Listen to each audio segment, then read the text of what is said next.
You're worthless. $0. That's what you deserve. Nathan stared at the receipt. The tip line was empty. The rich woman in the black coat had watched him for 2 hours straight, then walked out without leaving a single cent. But when he grabbed her plate, his fingers touched paper. A hidden note. He unfolded it. His blood ran cold. I know your secret. I know about Claire. I know what you did 3 years ago. Tomorrow, 9 a.m. Wright Enterprises. Come alone, or I tell everyone. His hands shook. The plate crashed to the floor. Before we continue, I want to invite you to subscribe to our channel and follow Nathan's incredible journey to the very end. And please drop a comment below telling me which city you're watching from. I love seeing how far these stories travel. Now let's get back to Nathan. The plate shattered into a dozen pieces. Marcus spun around from the kitchen window. What the hell, Nathan? Nathan didn't move. He stood frozen, staring at the note in his hand, his chest heaving like he'd just sprinted a mile. I know your secret. Nathan. Marcus pushed through the kitchen doors. You okay? You look like you're about to pass out. I'm fine. You just dropped a plate and you're white as a ghost. That's not fine. Nathan shoved the note into his pocket. His hands wouldn't stop trembling. I said I'm fine. Drop it. Marcus raised both hands. All right. But if you're having a stroke or something, don't blame me when you hit the floor. Nathan grabbed a broom and started sweeping the broken pieces. His mind was racing. Who was that woman? How did she know about Claire? What secret was she talking about? 3 years ago his wife died. That wasn't a secret. Everyone knew. The cancer took her in 8 months flat. One day she was laughing in the kitchen dancing to old songs, while Mia clapped her tiny hands.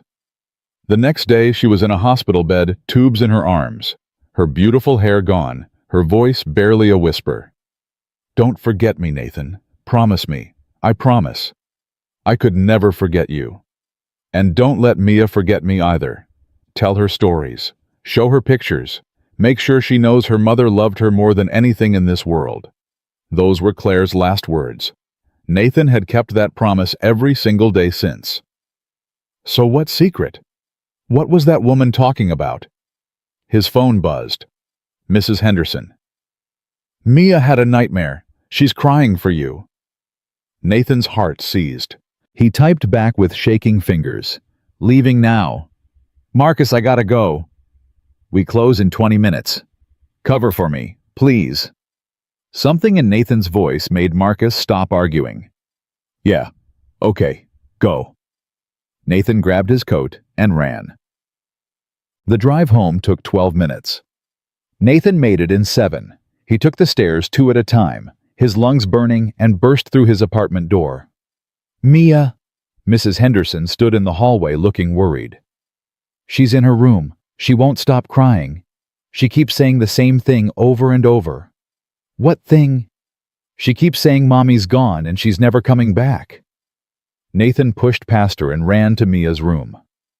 His daughter sat on her bed, knees pulled to her chest, tears streaming down her face. The moment she saw him, she launched herself into his arms. Daddy, I'm here, baby, I'm here. He held her so tight he was afraid he might break her. Daddy's here. It's okay. I had a bad dream. Mommy was there, but I couldn't touch her.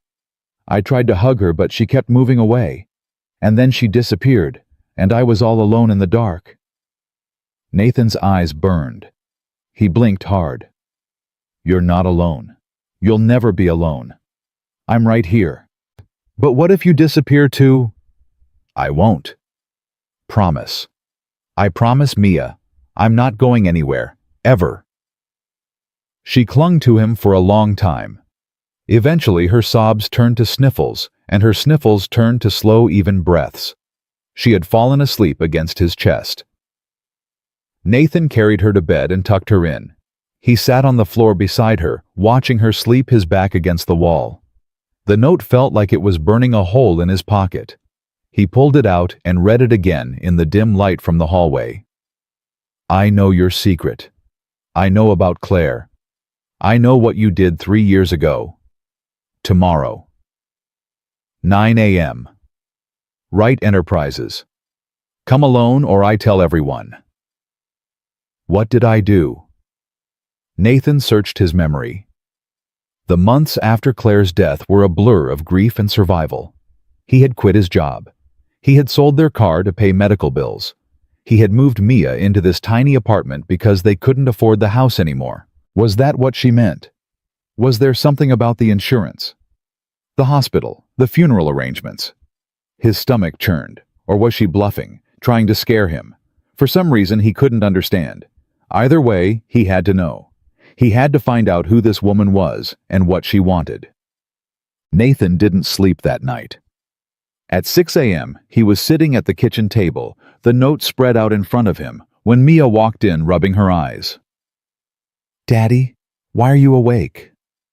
"Couldn't sleep, baby. You want some cereal?" She climbed into her chair.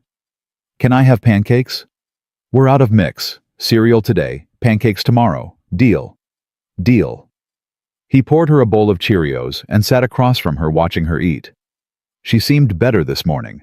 Kids bounced back fast. He wished he could do the same. "Daddy, why do you look so sad?" "I'm not sad, sweetheart." "You have your sad face, the one you make when you think I'm not looking." Nathan forced a smile. "I'm just tired. Work was busy last night." Mia studied him with those big brown eyes that looked exactly like Claire's. "You're lying.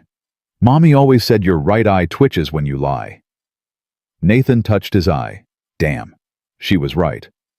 "Okay, you caught me." He reached across the table and took her hand. "Daddy has to go somewhere today, somewhere important. Mrs. Henderson is going to take you to school." "Where are you going?" "To meet someone."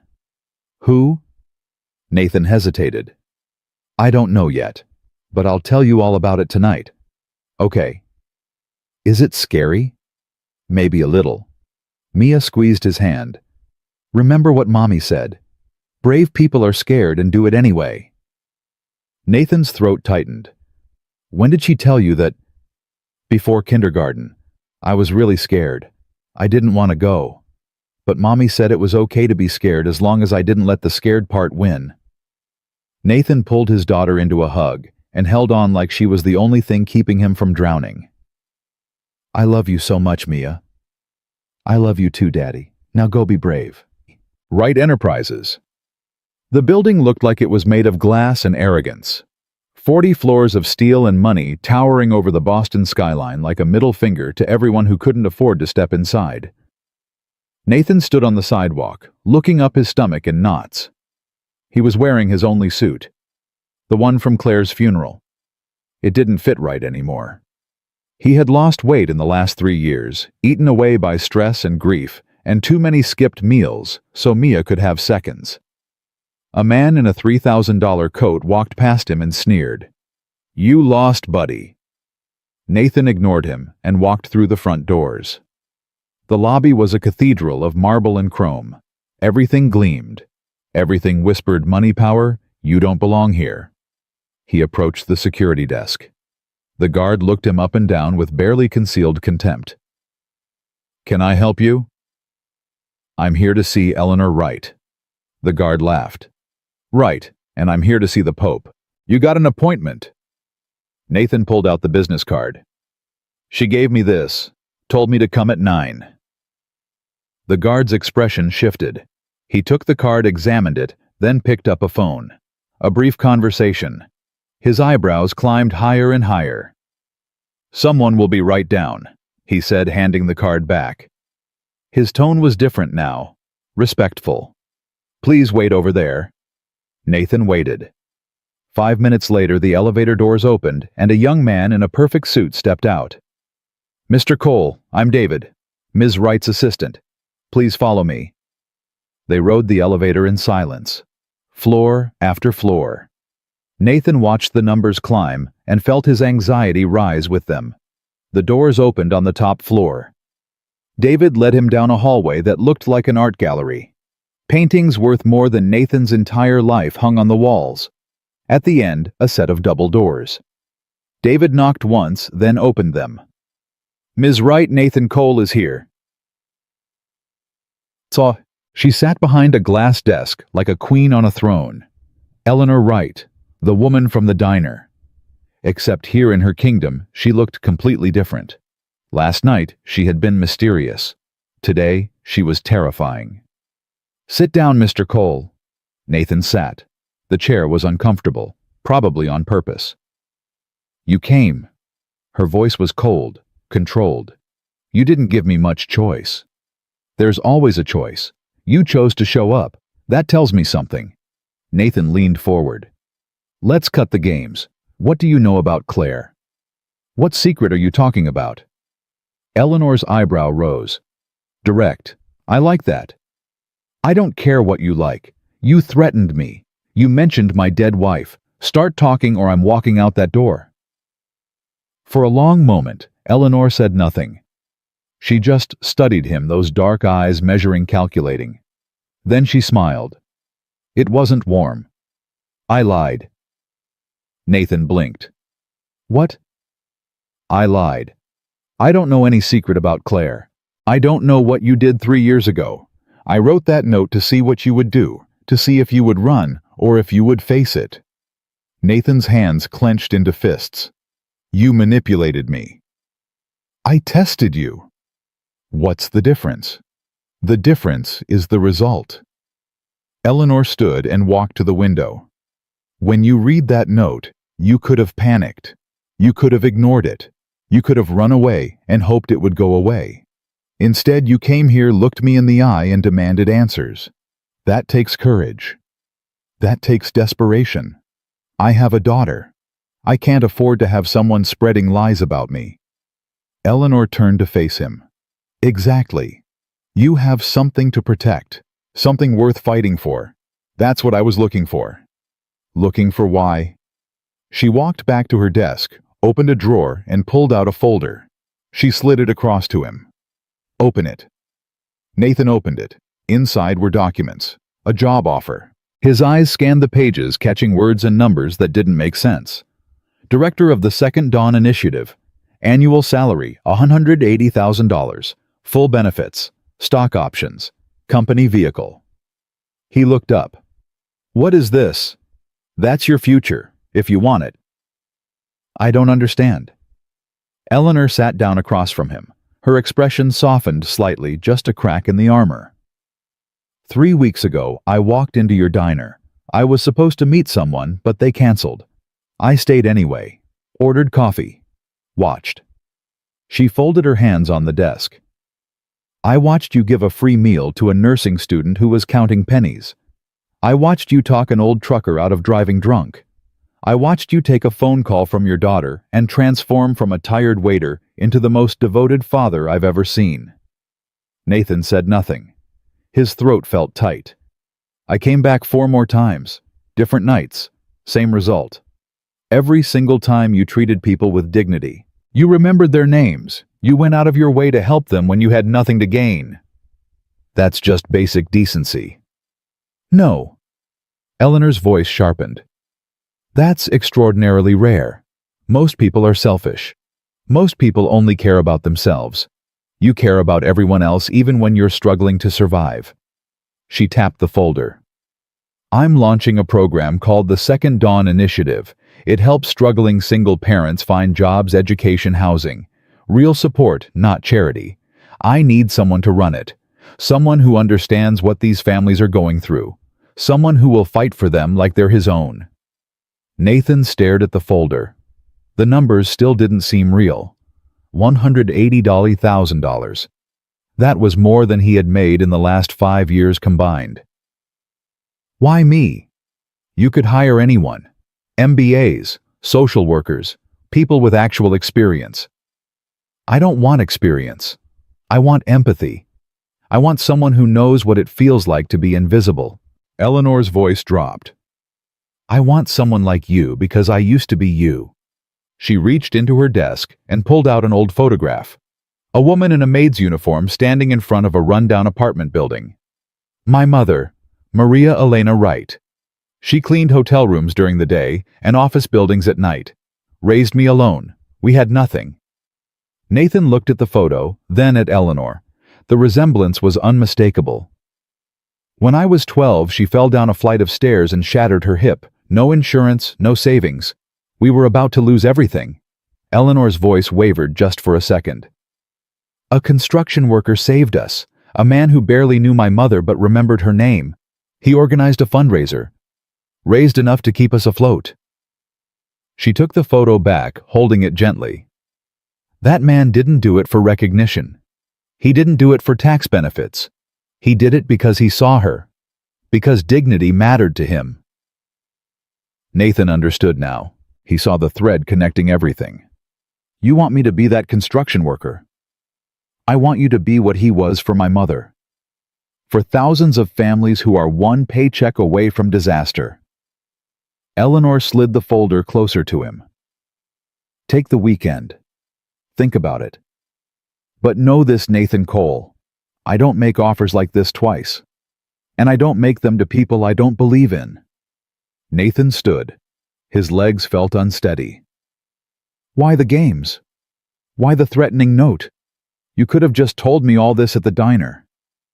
Eleanor smiled. This time it reached her eyes. Because I needed to see who you really are when you're scared. Anyone can be noble when life is easy. I needed to know you'd fight when it gets hard. Nathan picked up the folder. I'll give you my answer by Monday. I'll be waiting. Nathan drove home in a daze. $180,000. A new life. A chance to be home for dinner, for bedtime, for all the moments he'd been missing. But also risk, change, stepping out of the shadows where he'd been hiding for 3 years. He picked Mia up from school. She ran to him, her backpack bouncing. Daddy! How was your brave adventure? He laughed and scooped her up. It was surprising. Good surprising or bad surprising?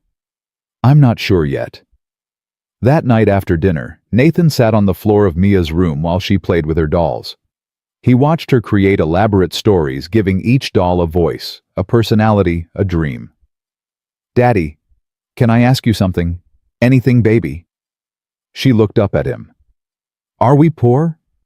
The question hit him like a punch. Why do you ask that? Emma at school said we must be poor because you work at a restaurant. She said only poor people work at restaurants. Nathan pulled Mia onto his lap. Emma doesn't know what she's talking about. Working hard isn't something to be ashamed of. It's something to be proud of. But are we poor? Nathan thought about the folder in his car, the job offer, the numbers. We don't have a lot of money right now, he said carefully. But we have each other. We have love. We have this apartment and your school and Mrs. Henderson. That's more than a lot of people have. Mia considered this. So we're not poor. We're just waiting to be rich. Nathan laughed. Something like that. Okay. She nodded, satisfied with this answer. I can wait. I'm very patient. Yes, you are. The most patient girl I know. He held her close, breathing in the strawberry scent of her shampoo, feeling her small heart beat against his chest. Claire's voice echoed in his memory. Don't just survive, Nathan. Live. For her. For yourself. Promise me. He had never kept that promise. For 3 years he had done nothing but survive. Existing from shift to shift, paycheck to paycheck, trying not to drown. Maybe it was time to start living. Saturday morning. Nathan sat at the kitchen table, the job offer spread out in front of him. He had read it 20 times. Every word, every clause. His phone rang. Unknown number. Hello? Mr. Cole. It was David, Eleanor's assistant. Ms. Wright asked me to inform you that she's added one more document to the folder. If you check the envelope pocket, you'll find it. Nathan opened the folder. Inside the pocket was a single sheet of paper he hadn't noticed before. A list of names. 20 names. Next to each name, a brief description. Rosa Martinez, single mother. 3 kids working 3 jobs, facing eviction. Frank Thompson, widower. 2 kids lost job after wife's death, struggling with depression. Angela Chen, domestic abuse survivor, escaped with nothing, rebuilding from scratch. 20 names, 20 families, 20 people waiting for someone to see them. Mr. Cole, David's voice came through the phone. Ms. Wright wanted you to know that those are real people. They're on our waiting list. They need help now, and there's no one to help them. Nathan stared at the names. She also wanted me to tell you one more thing. What? She said, some people wait their whole lives for a chance to matter. Don't waste yours. The line went dead. Nathan held the list in his hands. 20 names, 20 stories, 20 families just like his. Rosa Martinez. He pictured a woman working 3 jobs, coming home exhausted, barely having energy to kiss her kids goodnight. Frank Thompson. He saw a man drowning in grief just like Nathan had drowned, trying to hold it together for children who needed him. Angela Chen. He imagined a woman starting over with nothing, terrified, but determined, building a new life from the ashes of the old. He saw himself in every single name. Sunday night. Nathan worked his shift at the diner. Maybe his last shift. Maybe not. He hadn't decided yet. The usual crowd filtered in and out. Joe with his trucker stories. Sarah with her nursing textbooks. Marcus grumbling about the broken dishwasher. Near closing time, a young man walked in. Mid-20s. Work clothes stained with paint. Eyes hollow with exhaustion. He sat at the counter and studied the menu like it was a test he was failing. Nathan approached. What can I get you? The young man looked up. Just coffee, the cheapest one. Long night. Long year. The man tried to laugh. It came out broken. Long life, actually. Nathan poured the coffee and set it down. I know the feeling. Do you? The man's voice cracked. I work 3 jobs. 3. I'm putting myself through art school because I'm stupid enough to think I can actually make it as a painter. I haven't slept more than 4 hours in 6 months. I eat ramen every night because it's all I can afford. And I just found out my landlord is raising the rent again. 40%. I can't. He stopped. His eyes were wet. I'm sorry. You don't need to hear this. You're just the coffee guy. Nathan leaned on the counter. I'm not just the coffee guy. I'm a single dad who works nights so he can be with his daughter during the day. I lost my wife 3 years ago. I used to be an architect. Now I pour coffee for tips that barely cover groceries. The young man looked at him. Really looked. So yeah, Nathan said. I know the feeling. They sat in silence for a moment, 2 strangers connected by the invisible thread of struggle. What's your name? Nathan asked. Jalen Brooks. Nathan Cole. He extended his hand. Jalen shook it. Can I tell you something, Jalen? Sure. Nathan thought about the folder in his car. The list of names. Rosa Martinez, Frank Thompson, Angela Chen.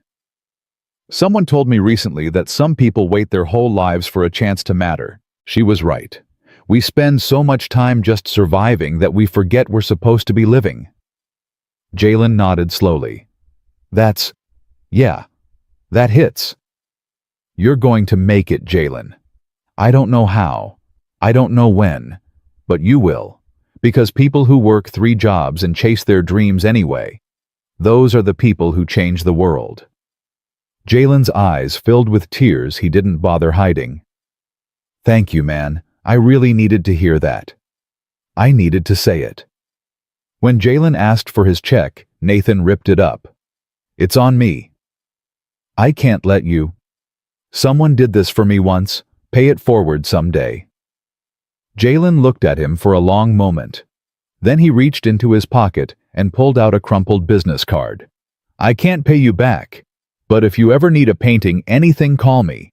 I'm good at what I do. I just need someone to believe it. Nathan took the card. I believe it. Jalen left, and Nathan stood alone in the empty diner, holding a stranger's business card, thinking about the list of 20 names and the choice he had to make. Monday morning, 8:47 a.m. Nathan walked into Wright Enterprises wearing his funeral suit for the second time in 4 days. The security guard nodded at him. "Good morning, Mr. Cole. They're expecting you." He rode the elevator to the top floor. David met him at the doors. "She's in her office. Go right in." Nathan pushed through the double doors. Eleanor sat at her desk. She looked up. Her face was unreadable. "You came back." "I have an answer." "I assumed you would." Nathan stepped forward. He placed the folder on her desk. "I'll take the job, but I have 2 conditions." Eleanor's eyebrow rose. "Conditions?" "First, I keep working 1 shift a week at the diner. That's non-negotiable. I need to stay connected to where I came from." Eleanor nodded slowly.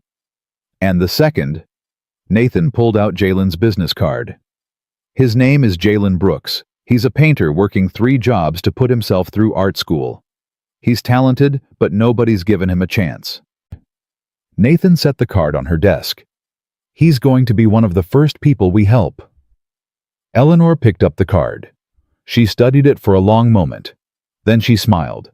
A real smile this time.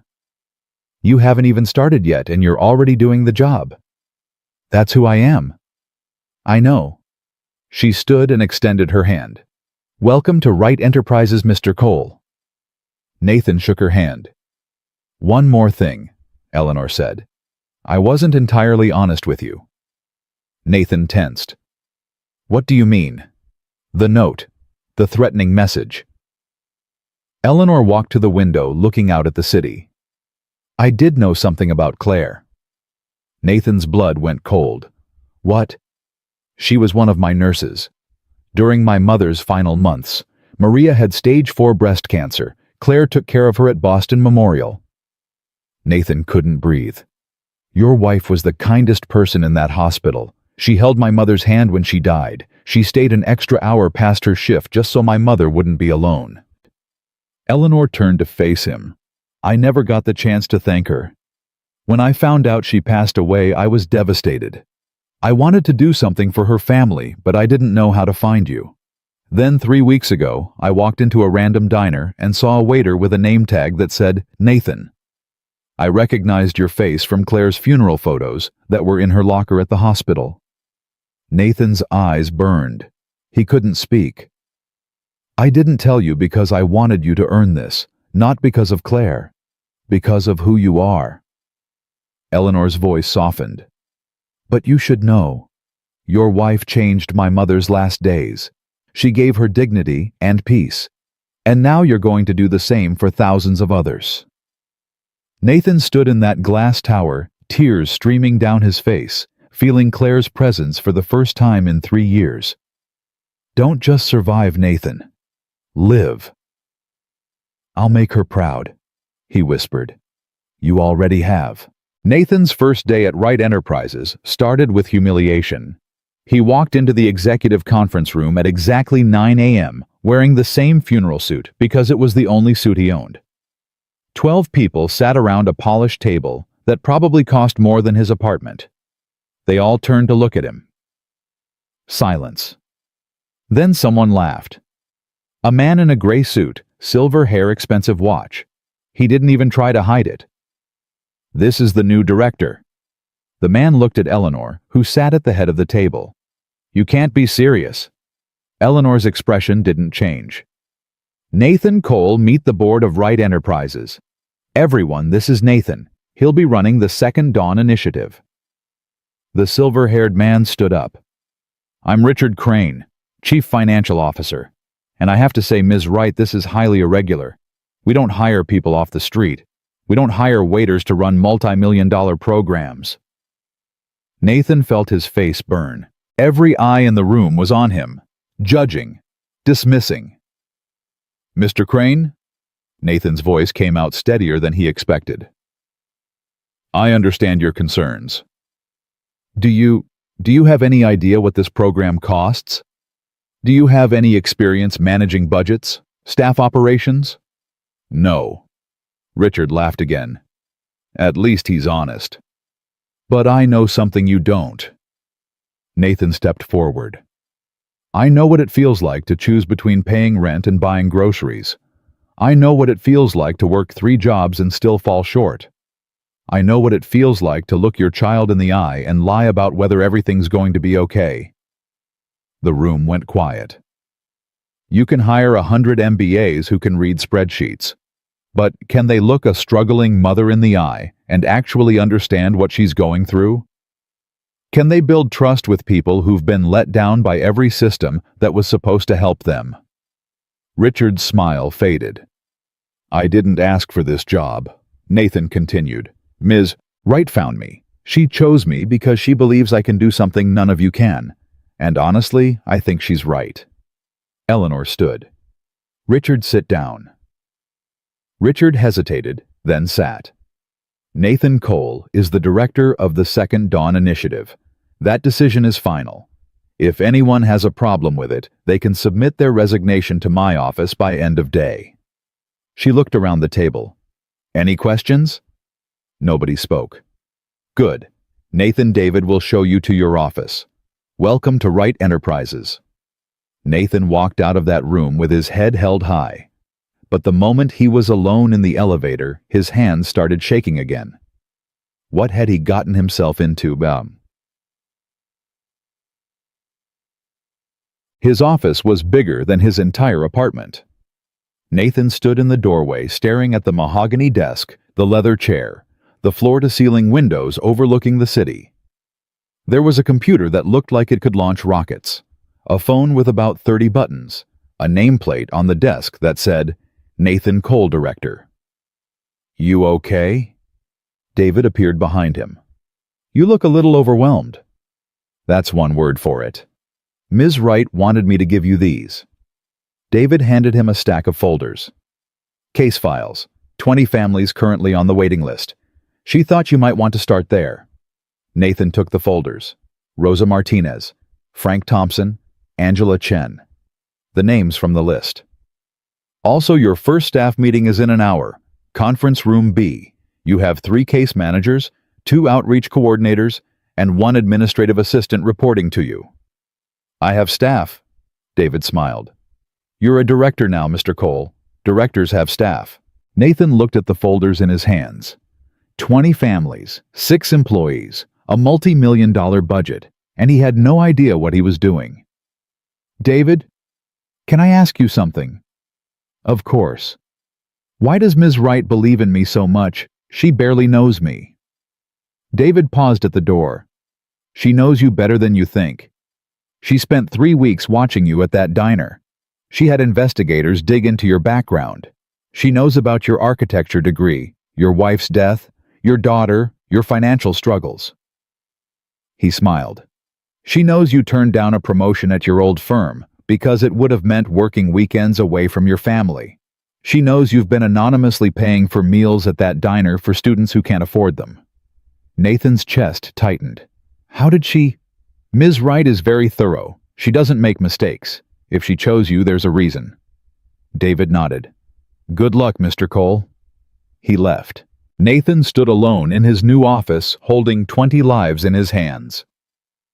The staff meeting was a disaster. Nathan walked into conference room B and found 6 people waiting. They looked at him the same way the board had looked at him. Skeptical, unimpressed. "Good morning, I'm Nathan Cole." A woman with sharp eyes and a sharper haircut spoke first. "We know who you are, the waiter." "That's right. I'm Patricia, Senior Case Manager. I've been with Wright Enterprises for 8 years. I have a master's degree in social work, and I have to say this is insulting." Nathan sat down. "Tell me more." "Excuse me. Tell me why it's insulting. I want to understand." Patricia blinked. She hadn't expected that. We've been working on this program for months, developing protocols, building partnerships, and then Ms. Wright brings in someone with 0 experience to lead us. It's a slap in the face." "You're right." Patricia's mouth fell open. "What?" "You're right. It's insulting. If I were you, I'd be angry too." Nathan looked around the table at each person. "I don't have your education. I don't have your experience. I don't have any business being in this chair." Nobody spoke. "But here's what I do have. I've lived this. I've been the person you're trying to help. I know what it feels like to be invisible, to be dismissed, to be one paycheck away from losing everything." Nathan leaned forward. "I'm not here to replace you or tell you how to do your jobs. I'm here to make sure we never forget that these case files are real people. Not numbers, not statistics. People." Patricia studied him for a long moment. Then she nodded slowly. "Okay, I'll give you 1 week. Prove you're not a waste of our time." "Fair enough." The rest of the meeting went smoother. Nathan listened more than he talked. He learned names. Marcus Chen, outreach coordinator, had grown up in foster care. Deshaun Williams, case manager, had been homeless for 2 years before getting his life together. Jennifer Hayes, administrative assistant, was putting herself through night school. Every single person on his team had a story. Every single one had fought their way to this room. By the end of the meeting, Nathan realized something. Eleanor hadn't just chosen him randomly. She had built an entire team of people who understood struggle, who understood what it meant to be invisible. This wasn't just a program. It was a mission. Nathan threw himself into the work. For the first 2 weeks, he was at the office by 7 a.m. and didn't leave until 9 p.m. He read every case file, memorized every name, made calls to nonprofits, job training centers, child care facilities, built relationships with companies willing to hire people with gaps in their resumes. Mia started asking why Daddy looked so tired all the time. "I'm building something important, baby," he told her. "Something that's going to help a lot of families like ours. But I miss you." Those 3 words hit him harder than anything Richard Crane could have said. "I miss you too. I promise it won't always be like this." "You said that about the diner too." Nathan's heart cracked. She was right.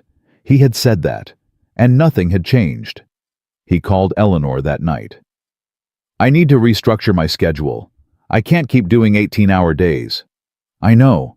I was wondering when you'd figure that out." "You knew." "Nathan, I've been watching your badge-in times. You're going to burn out in a month at this pace." Her voice softened. "The program doesn't need a martyr. It needs a leader. And leaders take care of themselves so they can take care of others." "But there's so much to do." "There always will be. The work never ends. But your daughter needs you more than these files do. Find the balance, Nathan. That's part of the job too." He adjusted his schedule. In at 8, out by 6. Home for dinner every night. It wasn't perfect, but it was better than before. The first family Nathan personally helped was Rosa Martinez. She came into his office on a Tuesday afternoon, clutching her purse like it was a life preserver. Small woman, tired eyes, hands that wouldn't stop moving. "Mrs. Martinez, thank you for coming in." "Please call me Rosa." Her voice was barely above a whisper. I'm not used to places like this. Your building is very fancy." "It's just a building. Would you like some water?" "Coffee?" "No. Thank you. I just want to know if you can really help me or if this is another dead end." Nathan leaned forward. "Tell me your situation." Rosa's story came out in pieces. 3 kids, ages 4, 7, and 9. Husband left 2 years ago. No child support. She worked 3 jobs, cleaning houses in the morning, cashier at a grocery store in the afternoon, janitorial work at night. "I sleep maybe 4 hours. My mother watches the kids, but she's 72 and her health is bad. I'm scared she's going to die and then I'll have no one." "What do you need most?" Rosa laughed, but there was no humor in it. "What don't I need? I need a job that pays enough so I don't have to work 3. I need childcare that doesn't cost more than I make. I need to not be terrified every single day that I'm going to lose my apartment." Nathan nodded slowly. "What did you do before you had kids?" "I was training to be a medical assistant. Almost finished the program. But then I got pregnant with my oldest and—" She shrugged. "Life happened." "Would you want to finish that training?" Rosa's eyes went wide. I can't afford.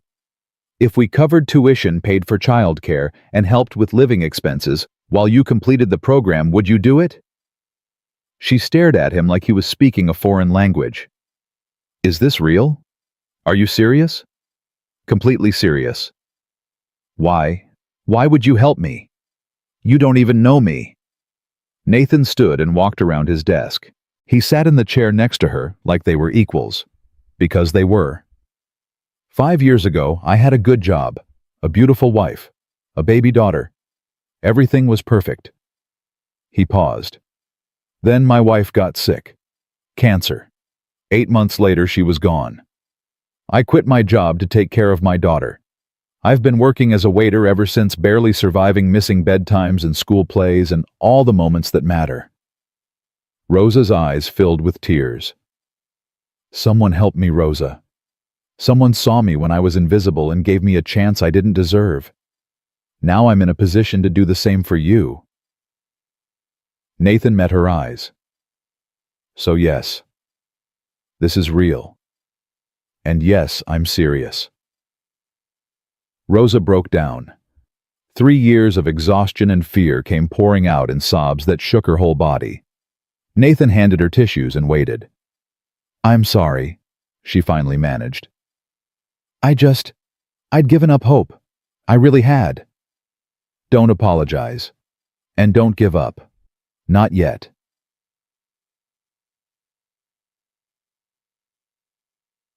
Three weeks later, Rosa was enrolled in a medical assistant certification program. The Second Dawn initiative covered her tuition, provided childcare assistance, and supplemented her income so she could quit 2 of her 3 jobs. Her mother's health actually improved once the stress of watching 3 kids full-time was lifted. Nathan got a text from Rosa on the day she completed her first week of classes. My daughter asked me today what I was studying. When I told her I was going to be a medical assistant, she said, Mommy, I want to be one too someday. First time she's ever said she wanted to be anything. Thank you. For everything. Nathan read that text 5 times. Then he saved it to a folder on his phone, the first of many. The second success was Marcus. Not Marcus Chen from his team. Marcus Jefferson, his old co-worker from the diner. The one who'd doubted him. The one who'd called him crazy for taking the job. Marcus showed up at Wright Enterprises on a Wednesday afternoon, hat in his hands, looking like he'd rather be anywhere else. Nathan. I mean Mr. Cole. He fumbled. I don't know what to call you now. Nathan, same as always. Nathan gestured to a chair. Sit down. What brings you here? Marcus sat heavily. He looked older than he had a month ago, grayer, more worn. I heard about what you're doing here, helping people, giving them second chances. That's right. I shouldn't have doubted you. When you told me about this job, I thought you were being scammed. I thought that rich lady was going to use you for something. Marcus shook his head. I was wrong. I'm sorry. Nathan smiled. You were protecting me. Nothing to apologize for. Still, I should have believed in you. Is that why you came to apologize? Marcus was quiet for a long moment. When he spoke again, his voice was rough. I've been working at that diner for 12 years. 12 years of grease and bad tips and going home smelling like French fries. I used to dream about being a real chef, having my own restaurant. But somewhere along the way, I stopped dreaming. I just accepted that this was my life. Nathan leaned forward. And now I'm watching you change your life, watching Rosa change hers. And I'm thinking, Marcus trailed off. You're thinking maybe it's not too late for you either. Marcus nodded, his eyes wet. Nathan picked up his phone. Jennifer, can you bring me an application for the culinary training program? Yes, the one at Johnson & Wales. Thanks. Marcus looked confused. What are you doing? Getting you enrolled in culinary school. I can't afford. You don't have to. The program covers tuition. We'll connect you with a mentor at one of the best restaurants downtown, and in 6 months, you'll be making twice what you make at the diner. Marcus stared at him. Nathan. Why? Because you were the first person who was nice to me at that diner. You covered my shifts when Mia was sick. You never judged me for being overqualified and underemployed. Nathan smiled. And because everyone deserves a second chance, even grumpy old cooks who work too hard and dream too little. Marcus broke. He put his face in his hands and cried like a man who'd forgotten how. Nathan let him. By the third month, the program had helped 50 families. The press started paying attention. Reporters wanted interviews. Nathan turned them all down. "This isn't about me," he told Eleanor during their weekly meeting. "It's about them, the families, the second chances. I don't want to be the story." Eleanor smiled. "That's exactly why you should be the story." "I don't understand." "Nathan, most charities are run by people who want credit. They want their faces on magazine covers. They want to be seen as saviors." She leaned forward. "You want to be invisible. You want the families to be the story. Do you know how rare that is?" "It's not rare. It's just right." "It's both." Eleanor stood. "I'm not going to force you to do interviews, but I want you to think about something. Your story could inspire others. People who are struggling right now thinking there's no way out. They could see themselves in you. They could believe change is possible because you proved it." Nathan thought about Mia, about Claire, about all the nights he'd spent staring at the ceiling, wondering if anything would ever get better. "I'll think about it." Tug. 2 weeks later, everything almost fell apart. Nathan was in his office reviewing applications when David burst through the door. "It's Ms. Wright. She collapsed." Nathan's blood went cold. "What?" "Ambulance is on the way. She was in a meeting and just went down." Nathan ran. He made it to the conference room just as the paramedics were loading Eleanor onto a stretcher. Her face was gray. Her eyes were closed. "What happened?" Nathan grabbed one of the paramedics. "Exhaustion. Dehydration. Her blood pressure crashed." The paramedic looked grim. "She's stable, but she needs rest. A lot of it." They wheeled her out. Nathan stood frozen, his heart pounding. Eleanor Wright had seemed invincible, a force of nature. The idea that she could collapse, that she could be fragile, hadn't even occurred to him. His phone buzzed, a text from an unknown number. "Emergency board meeting, 3 p.m., conference room A. Your presence is required. R. Crane." Nathan's stomach dropped. The board meeting was a firing squad. Richard Crane stood at the head of the table, looking like he'd been waiting for this moment his entire life. "Ladies and gentlemen, thank you for gathering on such short notice.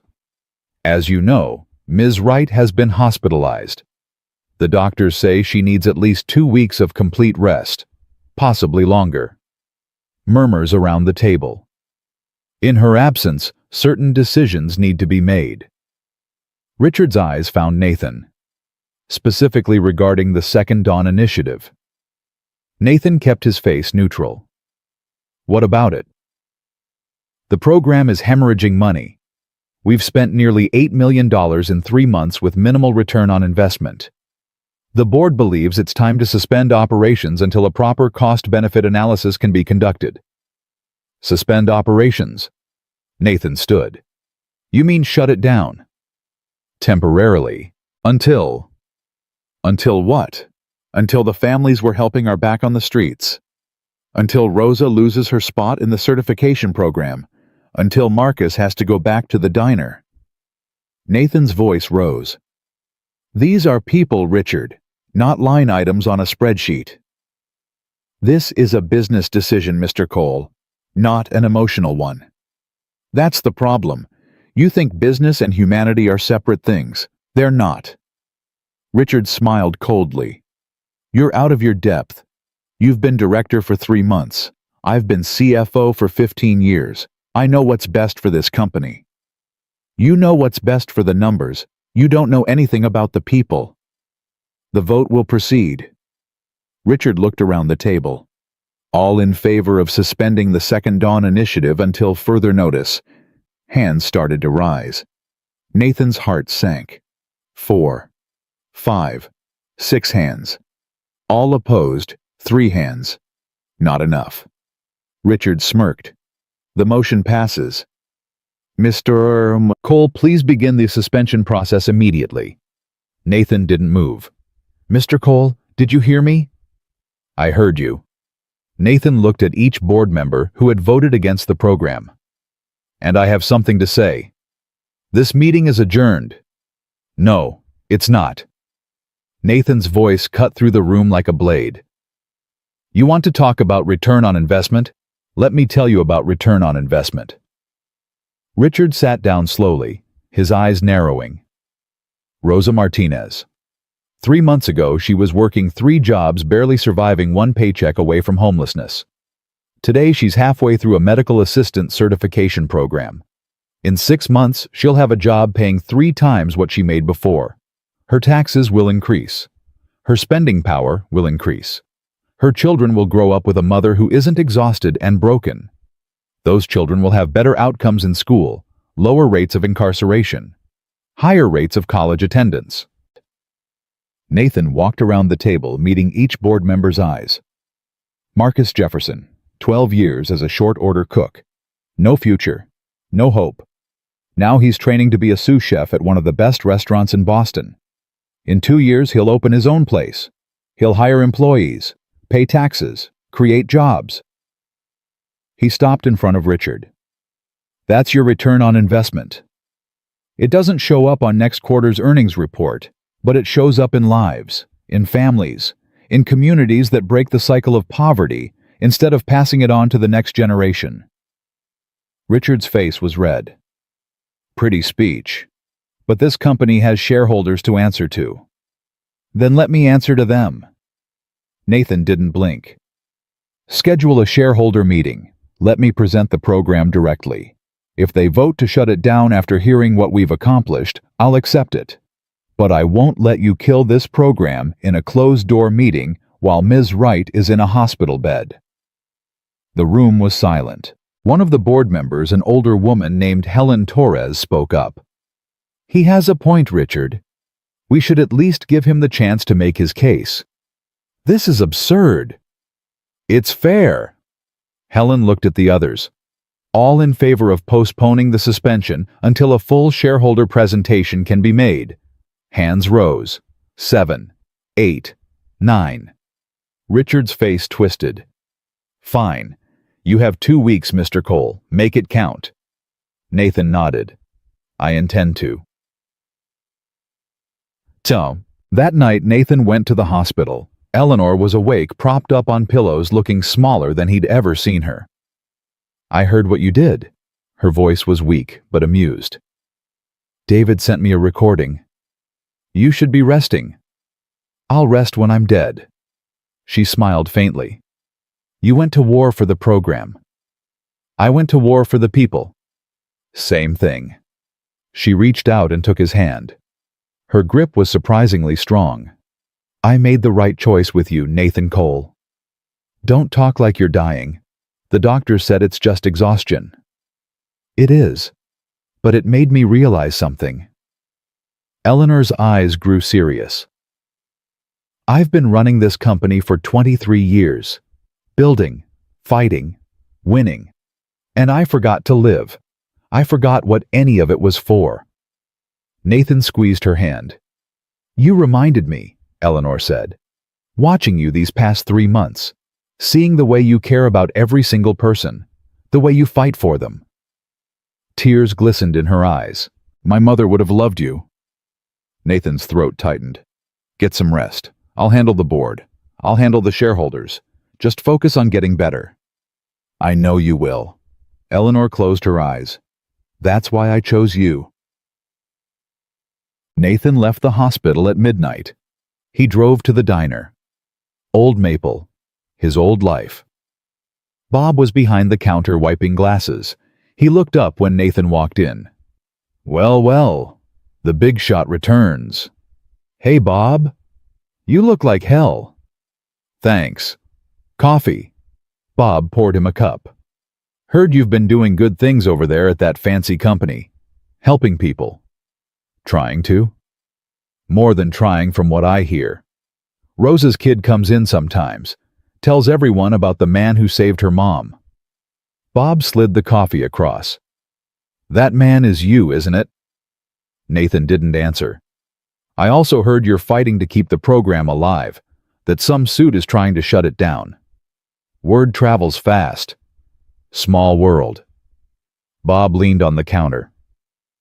You know, when you first started working here, I thought you were just another guy who'd be gone in 6 months. Overqualified. Too smart for this place. Figured you'd find something better and disappear.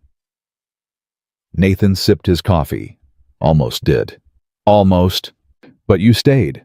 5 years. Never complained. Never acted like you were better than this place. Bob's voice softened. You treated everyone here with respect. The customers. The staff. Even me, and I'm a grumpy old bastard. Nathan smiled. True. What I'm saying is... Bob cleared his throat. What you're doing now, helping those families, that's not new. That's who you've always been. Those fancy suits just didn't see it until now. Nathan set down his coffee. Thanks, Bob. That means a lot. Don't get all sappy on me. Bob grabbed the cup for a refill. You win that fight, you hear me? Don't let those boardroom jerks shut you down. I won't. Good. Bob poured more coffee. Now drink up. You've got a war to win. Nathan got home at 2 a.m. He checked on Mia. She was sleeping peacefully, her elephant tucked under her arm. He sat on the floor beside her bed, just like he'd done 100 times before. I'm scared, baby, he whispered. I don't know if I can do this. Mia stirred. Her eyes fluttered open. Daddy? Shh. Go back to sleep. Why are you on the floor? Just wanted to be close to you. She reached out and touched his face. You have your worried eyes. I have a big fight tomorrow. Well, in 2 weeks. But I have to start preparing tomorrow. Mia sat up. Like a battle. Sort of. Some people want to stop me from helping other families. I have to convince them not to. Are they bad people? Nathan thought about Richard Crane. His expensive suits. His cold smile. His complete inability to see human beings as anything other than numbers. They're not bad. They're just scared. Scared of things they don't understand. Scared of change. Mia nodded seriously. Mommy said scared people sometimes do mean things because they don't know how to be brave. Nathan's eyes burned. Claire's wisdom flowing through their daughter like a river that never stopped. She was right. So maybe you have to help them be brave too. Not just the families. The scared people. Nathan stared at his 6-year-old daughter. When did you get so smart? I was always smart, Daddy. You just don't notice because you're tired all the time. He laughed and pulled her into a hug. I love you, Mia. I love you too. Now go to sleep. You can't win battles if you're sleepy. Yes, ma'am. He tucked her back in and kissed her forehead. Then he went to the kitchen table and started writing. He had 2 weeks to save everything he'd built. He wasn't going to waste a single minute. Nathan didn't sleep for the next 3 days. He worked through the nights compiling data-gathering testimonials, building his case piece by piece. Patricia, his senior case manager, who had doubted him from day one, showed up at his office at midnight on the second day. You look terrible. Nathan didn't look up from his computer. Thanks. Very helpful. When's the last time you ate? I don't remember. Patricia dropped a bag of takeout on his desk. Eat. Now. You can't save the program if you're dead. Nathan finally looked at her. Why are you here? It's midnight. Because I was wrong about you. Patricia sat down across from him. When you first showed up, I thought you were a joke, a feel-good hire that would fail within a month. But I've watched you these past 3 months. You care more than anyone I've ever worked with. You know every family's name, every child's birthday, every struggle. Nathan opened the takeout bag. His stomach growled. The team is behind you, Patricia continued. All of us. We've been making calls, gathering stories, building support. She slid a folder across his desk. 47 testimonials from families we've helped, written in their own words, handwritten most of them, because they wanted it to be personal. Nathan opened the folder. The first letter was from Rosa. Dear Mr. Cole, 3 months ago I had given up. I was working 3 jobs, raising 3 kids alone, watching my mother's health fail, and wondering every night if I should just give up. Then you believed in me when I had stopped believing in myself. You didn't see a case number. You saw a person. You saw Rosa. Because of you, my children have hope. Because of you, I have hope. Please don't let them shut down this program. There are thousands of Rosas out there who need someone to see them too. Nathan's eyes burned. He couldn't speak. There are 46 more like that, Patricia said softly. Every family wanted to contribute. Some of them wrote all night. Some of them had their children help with the spelling. One woman who's been in the program for only 2 weeks wrote 7 pages. Why didn't anyone tell me? Because we wanted to surprise you. Because we knew you'd try to do everything yourself. Patricia stood. You're not alone in this fight, Nathan. Stop acting like you are. She left. Nathan sat with the folder of letters in his hands, tears streaming down his face. He wasn't alone. He had never been alone. Day 4, 8 days until the shareholder meeting. Nathan got a call from an unknown number. Mr. Cole, this is Thomas Wright, Eleanor's brother. Nathan's hand tightened on the phone. He knew about Thomas. Eleanor had mentioned him once briefly with a tone that suggested deep wounds. What can I do for you, Mr. Wright? I'd like to meet, today if possible. There's something you should know before the shareholder meeting. What is it? Not over the phone. There's a coffee shop on Beacon Street, Marley's. Can you be there in an hour? Nathan hesitated. Something about this felt wrong, but he needed every advantage he could get. I'll be there. Thomas Wright looked nothing like Eleanor. Where she was sharp and polished, he was soft and rumpled. His suit was expensive but ill-fitting, like he'd bought it for a version of himself that no longer existed. He sat in a corner booth nursing a coffee that had gone cold. Mr. Cole, thank you for coming. Nathan sat down across from him. What did you want to tell me? Thomas didn't answer immediately. He stirred his cold coffee, avoiding Nathan's eyes. My sister and I haven't spoken in 4 years. Did she tell you that? She mentioned there was tension. Tension. Thomas laughed bitterly. That's one word for it. We had a falling out over the company. I wanted her to sell. She refused. Things were said that couldn't be taken back. I'm sorry, but I don't understand why you're telling me this. Thomas finally looked up. His eyes were red-rimmed, haunted. Because Richard Crane came to see me 2 days ago. He wants me to vote against the Second Dawn initiative at the shareholder meeting. Nathan's stomach dropped. You're a shareholder. I own 12% of Wright Enterprises. Family trust. Can't sell it, but I can vote it. Thomas set down his coffee. Richard's been building support for weeks. He has commitments from shareholders representing 43% of the company. If I vote with him, that's 55%. Enough to kill your program permanently. Nathan's mind raced. And you came here to tell me you're voting against us? No. Thomas shook his head. I came here because I don't know what to do. What do you mean? I mean I've spent 4 years hating my sister, resenting everything she's built, wanting to see her fail. Thomas's voice cracked.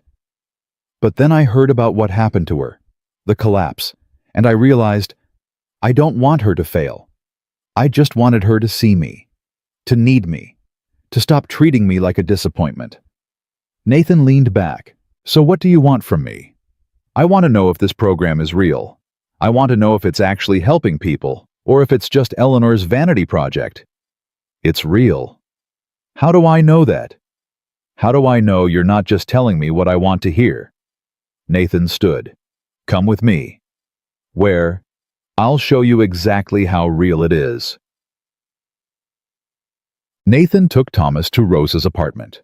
It was a small place in a working-class neighborhood, clean but cramped. 3 kids shared one bedroom. Rosa's mother slept on the couch. Rosa opened the door, looking confused. Mr. Cole, is everything okay? Everything's fine, Rosa. I'd like you to meet someone. This is Thomas Wright. He's considering supporting our program, but he needs to see what we actually do. Rosa's eyes widened. Wright, like the company. Like Eleanor's brother. Rosa looked at Thomas for a long moment. Then she stepped aside. Come in, both of you. The next hour changed Thomas Wright's life. Rosa told him everything. The 3 jobs, the exhaustion, the night she cried in the bathroom so her kids wouldn't hear. The moment she'd actually considered ending it all because she couldn't see any way out. And then I got a call from Mr. Cole's office. Rosa said, her voice thick with emotion. They didn't ask me to prove I was worthy. They didn't make me fill out 100 forms and wait 6 months. They just helped. Like I was a person who mattered. Her oldest daughter, Maria, 9 years old, walked into the room. Mommy, who are these men? Rosa pulled her close. These are the people who are helping us, baby. Maria looked at Nathan. Are you the man who saved my mommy? Nathan crouched down to her level. Your mommy saved herself. I just helped her see that she could. Maria threw her arms around his neck. Thank you. Mommy smiles now. She didn't used to smile. Thomas stood, frozen tears streaming down his face. When they left, he couldn't speak for 10 minutes. They sat in Nathan's car in silence. Finally, Thomas said, I've spent my whole life feeling sorry for myself, feeling like I got cheated because I wasn't as smart as Eleanor, as driven, as successful. And that woman in there works 3 jobs and still finds reasons to smile. She works 1 job now. The program helped her cut back. You know what I mean. Thomas wiped his eyes. I'm voting with you, not because of Eleanor, because of Rosa, because of that little girl. Nathan let out a breath he didn't know he'd been holding. Thank you. Don't thank me yet. You still need to convince the others, and Richard Crane is a snake. He's not going to stop just because I flipped. I know. He's already reaching out to other shareholders, promising them things, making deals. Nathan started the car. Then I'll have to be more convincing than he is. Good. Day 7. 5 days until the meeting. Nathan was in his office when David rushed in. We have a problem, a big one. What now? Richard leaked the program's financials to the press. There's a story running tomorrow in the Financial Times. The headline is, Wright Enterprises Charity Disaster Millions Spent No Return. Nathan's blood went cold. He can't do that. Those numbers are confidential. He's CFO. He has access to everything. David looked pale. The story paints the program as a money pit. It quotes anonymous sources saying the initiative is Eleanor's pet project with no business justification. Get me a copy of the article, now. David handed him a printout. Nathan read it twice, his anger building with every word. The article was devastating. It cherry-picked data to make the program look like a failure. It ignored every success story. It quoted Richard Crane by name, expressing concern about shareholder value. He's trying to poison public opinion before the meeting, Nathan said. If this runs, shareholders will make up their minds before I even get a chance to speak. What do we do? Nathan grabbed his phone. We fight back. He called every reporter he could find. Most wouldn't take his call. But Sarah Chen, a journalist at the Boston Globe who had grown up in poverty herself, agreed to meet him. They sat in a coffee shop, and Nathan told her everything. The real numbers, the real stories, the families who had been transformed. Why should I believe you over the CFO of a billion-dollar company? Sarah asked. Because he's showing you spreadsheets. I'm showing you lives. Nathan pulled out his phone and showed her photos. Rosa with her children smiling, Marcus in his chef's whites beaming, Angela Chen at her new job standing tall. These are real people, real transformations, real hope. Richard Crane doesn't see that because he's never been poor. He's never been desperate. He's never been invisible. Sarah studied the photos. And you have? I was a waiter 3 months ago. I'm a single dad. My wife died of cancer. I know exactly what it feels like to be one paycheck away from losing everything. Sarah's expression shifted. You were a waiter. At a diner on the edge of town, $11 an hour plus tips. And now I'm running a program that could change thousands of lives if I can keep it alive long enough. Sarah closed her notebook. I'll run the story, but I need access. I need to interview the families. I need proof. You'll have it, whatever you need. Sarah's story ran the day before the shareholder meeting. The headline, The Waiter Who Became a Champion Inside Wright Enterprises' Life-Changing Initiative. It was everything Richard's story wasn't. Human, emotional, real. It featured Rosa, Marcus, Angela, and 4 other families. It included photos of children hugging Nathan. It told the story of a man who went from serving coffee to saving lives. Nathan read it on his phone at 6 a.m., sitting at his kitchen table. His phone buzzed. A text from Eleanor. I saw the article. You did it, Nathan. You showed them who you really are. He texted back. The meeting's tomorrow. It's not over yet. Her response came immediately. I'll be there. You're supposed to be resting. I'll rest when we win. The night before the meeting, Nathan couldn't sleep. He sat in Mia's room, watching her breathe, thinking about everything that had led to this moment.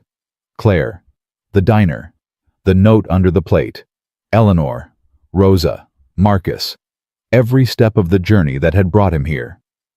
His phone buzzed. Unknown number. Mr. Cole? This is Richard Crane. Nathan's jaw tightened. What do you want? I want to offer you a deal. I'm listening. Walk away. Tomorrow at the meeting, announce that you're resigning due to personal reasons. Say you realized you're not qualified for the position. I'll make sure you receive a generous severance package, 2 years' salary, enough to take care of your daughter. Nathan laughed. You think you can buy me? I think you're a practical man. You know the odds are against you. Even with the Globe story, I still have 40% of the votes locked down. Thomas flipping hurt, but it didn't change the math. You're going to lose, Mr. Cole. And when you do, you'll have nothing. No job, no severance, no future. And if I take your deal, you walk away with your head held high. You tell everyone you chose to leave. No shame, no failure, just a man who tried and moved on. Nathan was quiet for a long moment. Richard, can I tell you a story? I don't have time for... 3 years ago, my wife was dying. Cancer. The doctors gave her 8 months. She spent the last week of her life making me promise things. Promise to take care of Mia. Promise to tell her stories about her mother. Promise to live, not just survive. Richard was silent. I broke that last promise. For 3 years I just survived. I worked a dead-end job and told myself it was enough. I convinced myself that keeping the lights on was the same as living. I don't see what this has to do with... It has everything to do with this. Nathan's voice hardened. Eleanor gave me a chance to actually live, to matter, to make a difference. And you want me to walk away from that for money? It's a lot of money. It's not enough. Nothing would be enough, because this isn't about money. It's about people. It's about Rosa and Marcus and Angela and every family we've helped. It's about the thousands more we can help if you would just get out of the way. Richard's voice turned cold. You're making a mistake. No, I'm finally doing something right. Nathan hung up. He looked at Mia, still sleeping peacefully. "I'm going to make Mommy proud, baby," he whispered, "no matter what happens tomorrow." The shareholder meeting was held in Wright Enterprises' main auditorium. 300 people filled the seats: shareholders, board members, press.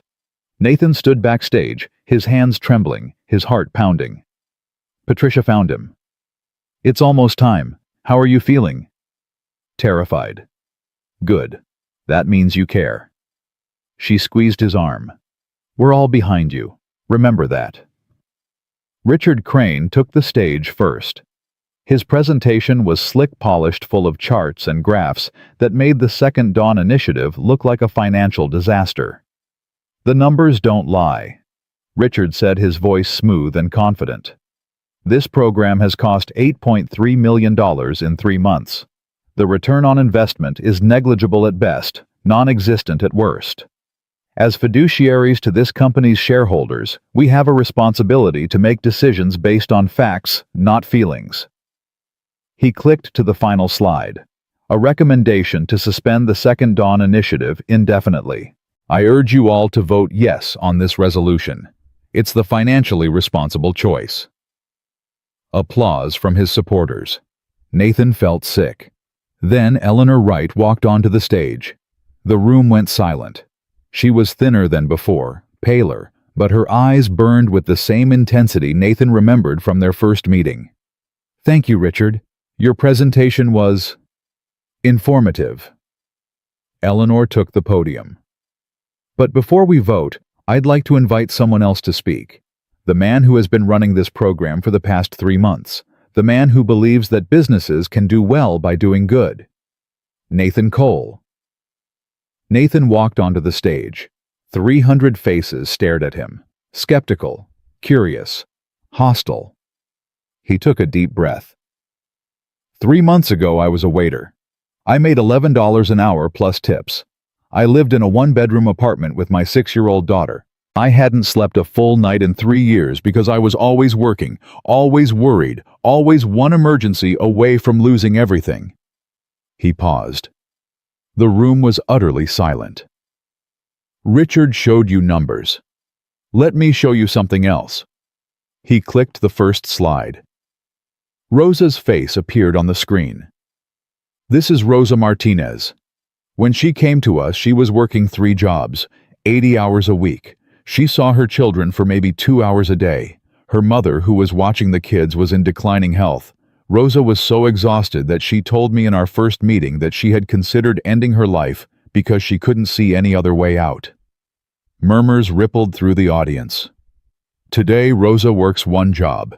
She's 6 weeks away from completing a medical assistant certification. Her income will triple. Her children have their mother back. Her mother's health has actually improved because she's not stressed about childcare anymore. He clicked to the next slide. Marcus Jefferson. 12 years as a short-order cook. No future. No hope. Today he's training to be a sous chef at one of Boston's best restaurants. In 2 years, he'll open his own place. He'll hire employees. He'll create jobs. He'll pay taxes that will more than cover the cost of his training. Another click. Angela Chen. Angela escaped an abusive marriage with nothing but the clothes on her back. We helped her find housing job training therapy. Today she works as an administrative assistant. She's rebuilding her life. She's finding her strength. Nathan stepped away from the podium. "Richard asked you to look at the numbers. I'm asking you to look at the people. These aren't case files. They're human beings. Mothers and fathers and children who deserve a chance to live with dignity." He walked to the edge of the stage. "My wife died 3 years ago. Cancer. She made me promise to live, not just survive. For 3 years, I broke that promise. I hid in a diner pouring coffee, telling myself it was enough because I was too scared to try for more." His voice broke slightly. He didn't try to hide it. "Eleanor Wright saw something in me that I couldn't see in myself.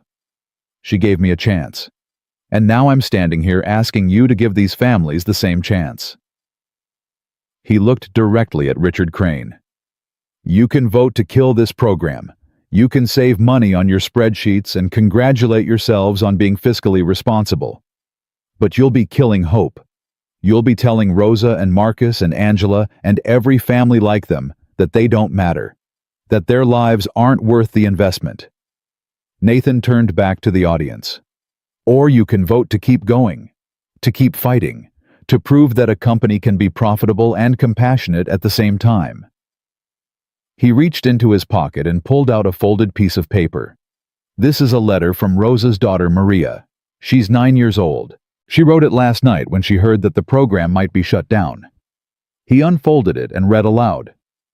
Dear Mr. Nathan, please don't let them stop helping people. My mommy was so sad before. Now she smiles. I want other mommies to smile too. Love, Maria. P.S. I drew a picture of you. You're the one with the big heart. He held up the paper. A crayon drawing of a stick figure man with an enormous red heart in his chest. This is what we're fighting for. Not numbers. Hearts. Families. Lives. He set the letter down.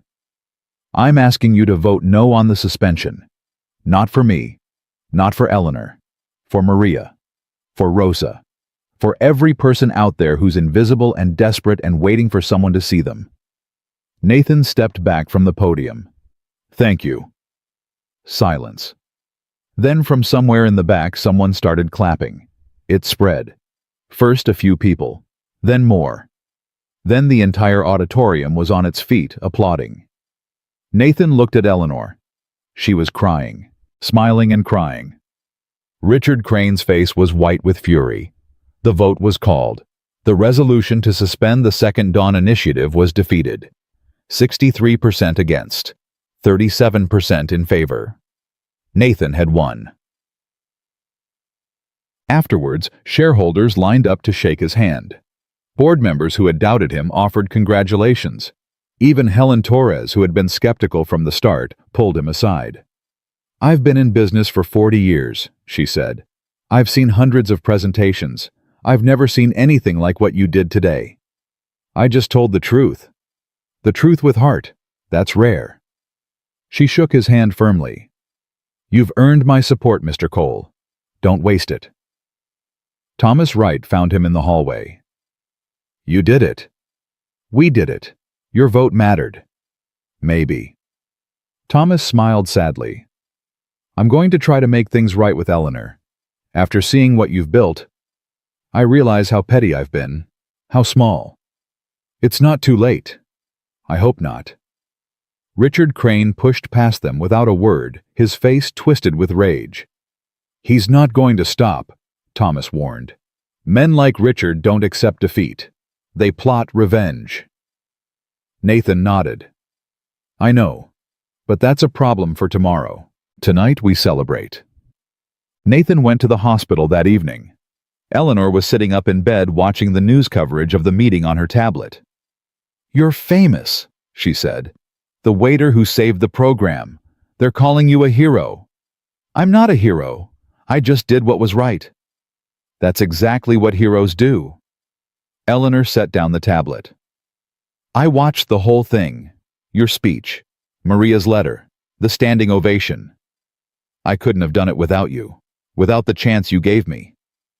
You made the most of that chance. That's all you. Eleanor reached for his hand. My mother would have been so proud. She believed in people the way you do. She saw goodness where others saw nothing. Nathan squeezed her hand. When are you getting out of here? Tomorrow. Against medical advice, of course. But I can't stay away any longer. She smiled. There's too much work to do. You need to rest. I need to live. You taught me that.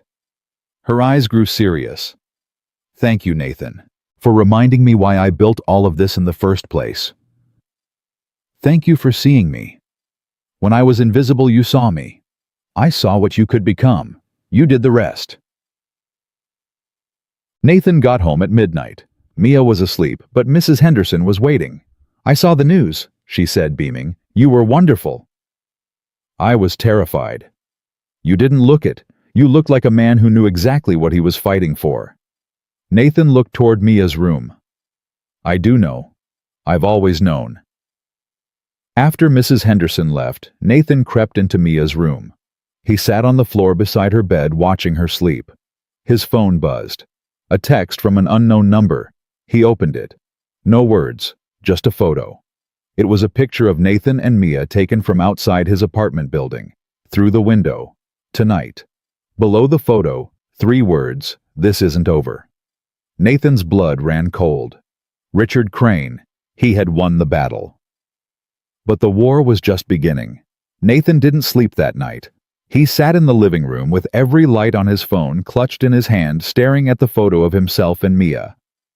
Someone had been outside his apartment. Someone had been watching. Someone had sent him a message that felt like a knife pressed against his throat. His first instinct was to call the police. But what would he say?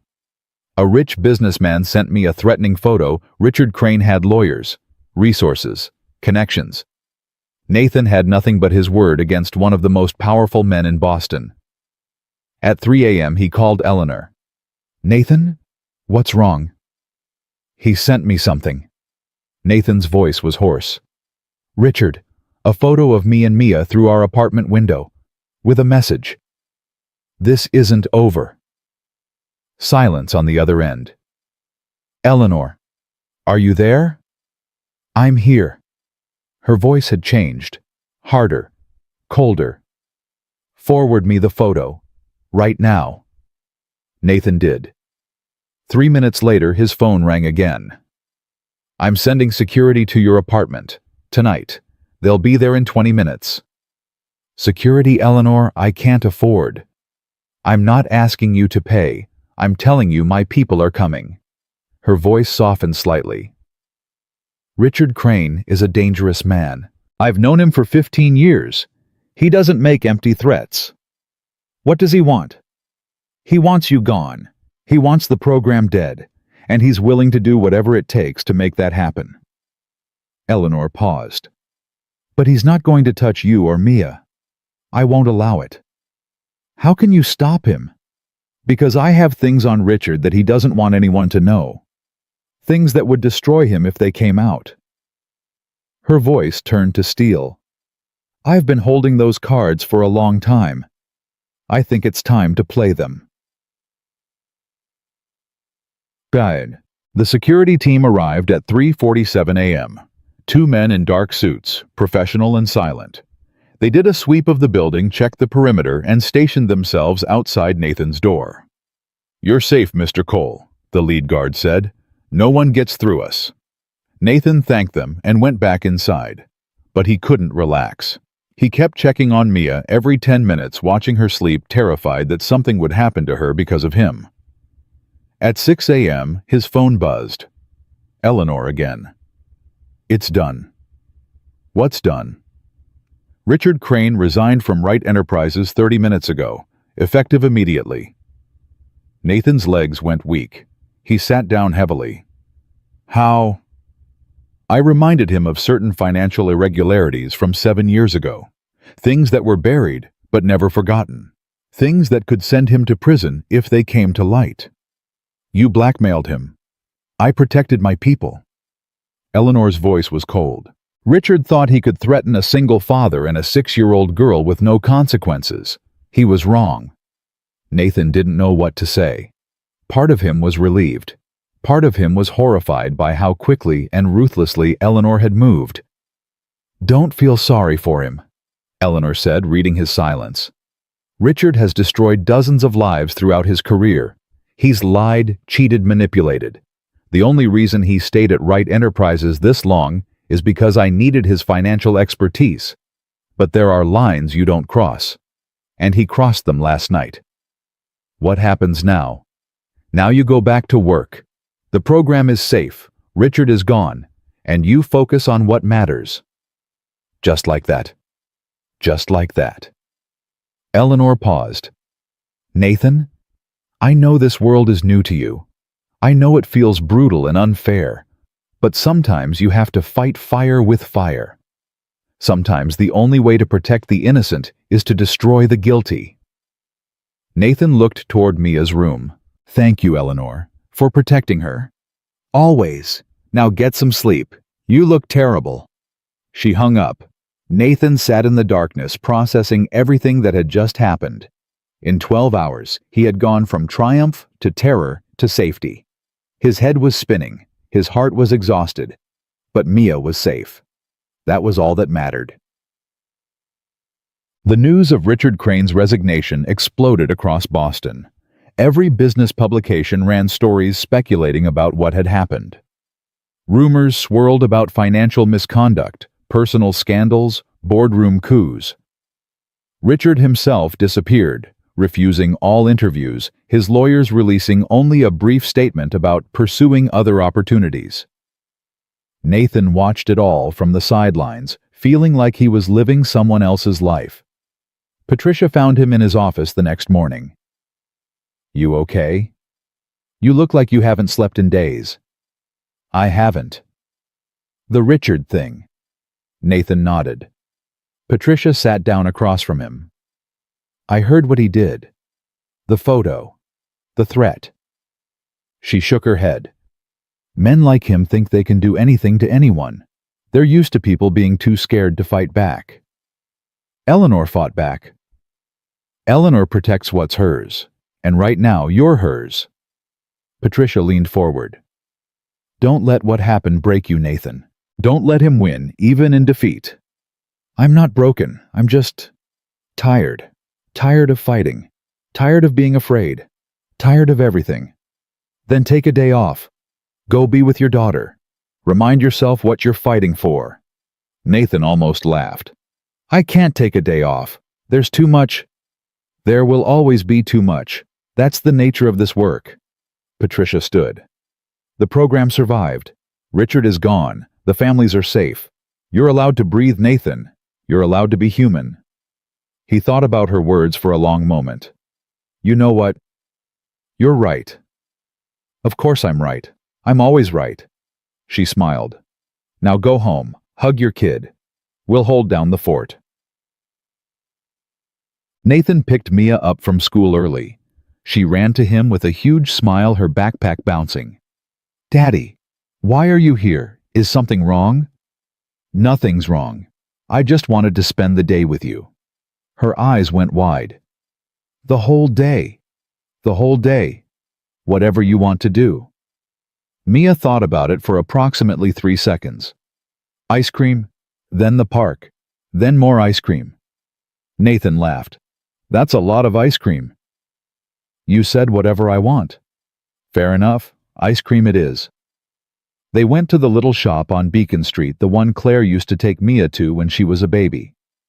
Nathan hadn't been back since Claire died. The memories were too painful.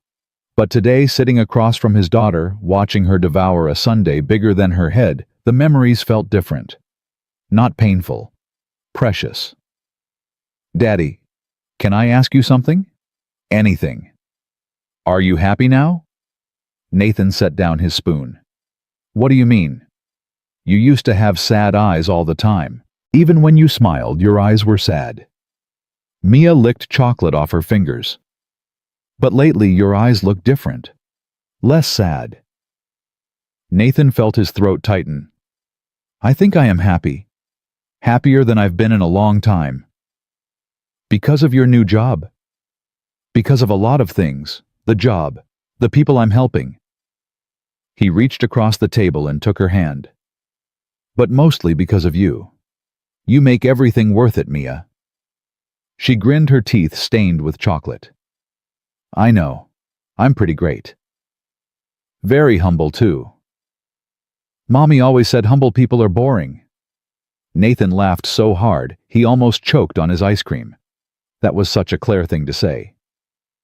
"She was right," he managed. "Humble people are boring." That night, Nathan tucked Mia into bed and sat with her until she fell asleep. He was about to leave when she grabbed his hand. "Daddy." "Yeah, baby. I'm glad you're not sad anymore. Mommy would be glad too." Nathan's eyes burned. He leaned down and kissed her forehead. "I love you, Mia." "Love you too, Daddy." He stayed there for a long time, watching her sleep, feeling something he hadn't felt in 3 years. Peace. The next 6 months were the most fulfilling of Nathan's life. The Second Dawn initiative exploded. With Richard gone and the board firmly behind them, funding doubled. They expanded from helping 50 families to helping over 200. They opened a second office on the south side of Boston. They partnered with hospitals, schools, community centers. Nathan's face appeared in magazines. Reporters called constantly wanting interviews. He turned most of them down, but occasionally agreed when it meant more attention for the program. Rosa completed her medical assistant certification and was hired at Boston General Hospital. Her income tripled. Her children thrived. She started volunteering at the program on weekends, helping other mothers navigate the system. Marcus finished culinary school and got a job as a sous chef at Harvest, one of the best restaurants in the city. He sent Nathan a photo on his first day, grinning in his chef's whites, looking like a completely different person.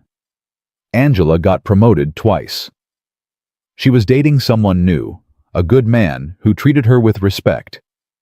She told Nathan she was thinking about going back to school to become a counselor so she could help other domestic abuse survivors. Every success story fueled Nathan's fire. Every family lifted out of poverty reminded him why he had taken this impossible job in the first place. But success brought complications. Eleanor called him into her office on a Thursday afternoon. "Sit down, Nathan. We need to talk." Her tone made him nervous. "What's wrong?" "Nothing's wrong. Something's right, actually." She slid a folder across her desk. "Open it." Nathan opened it. His eyes scanned the document inside. "This is a promotion. Vice President of Social Impact. You'd oversee not just the Second Dawn initiative, but all of Wright Enterprises' charitable programs. Global scope. Significant resources. A salary that would make your current pay look like pocket change." Nathan stared at the numbers. His heart raced. "Why?" "Because you've earned it. Because you've proven yourself beyond any doubt.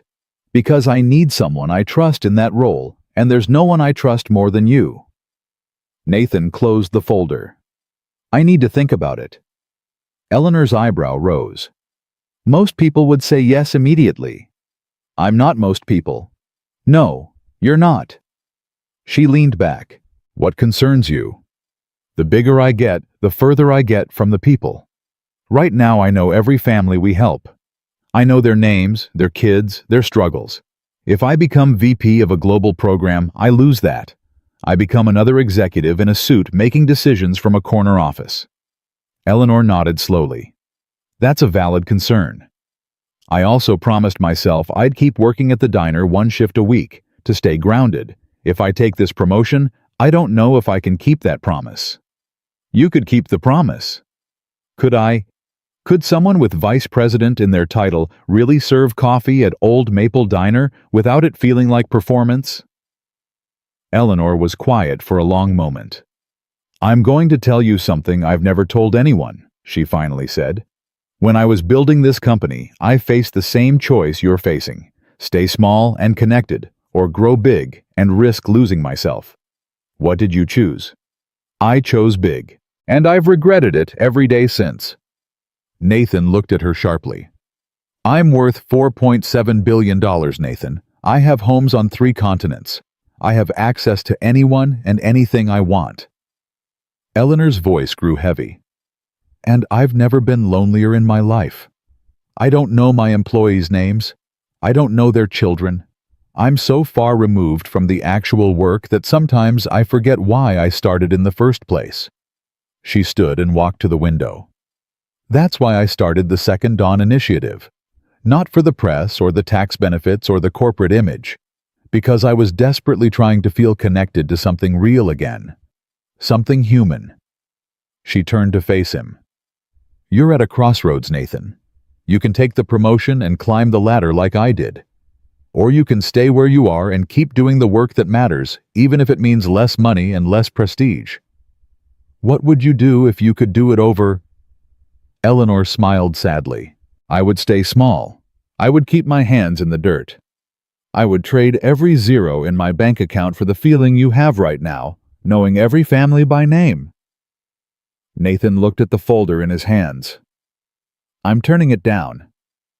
I thought you might. You're not disappointed. I'm proud. Eleanor returned to her desk. You're a better person than I am, Nathan Cole. Don't ever let anyone convince you otherwise. Nathan went home that night and told Mia about the promotion he'd turned down. She listened carefully, her face serious. So they wanted to give you more money and a bigger office?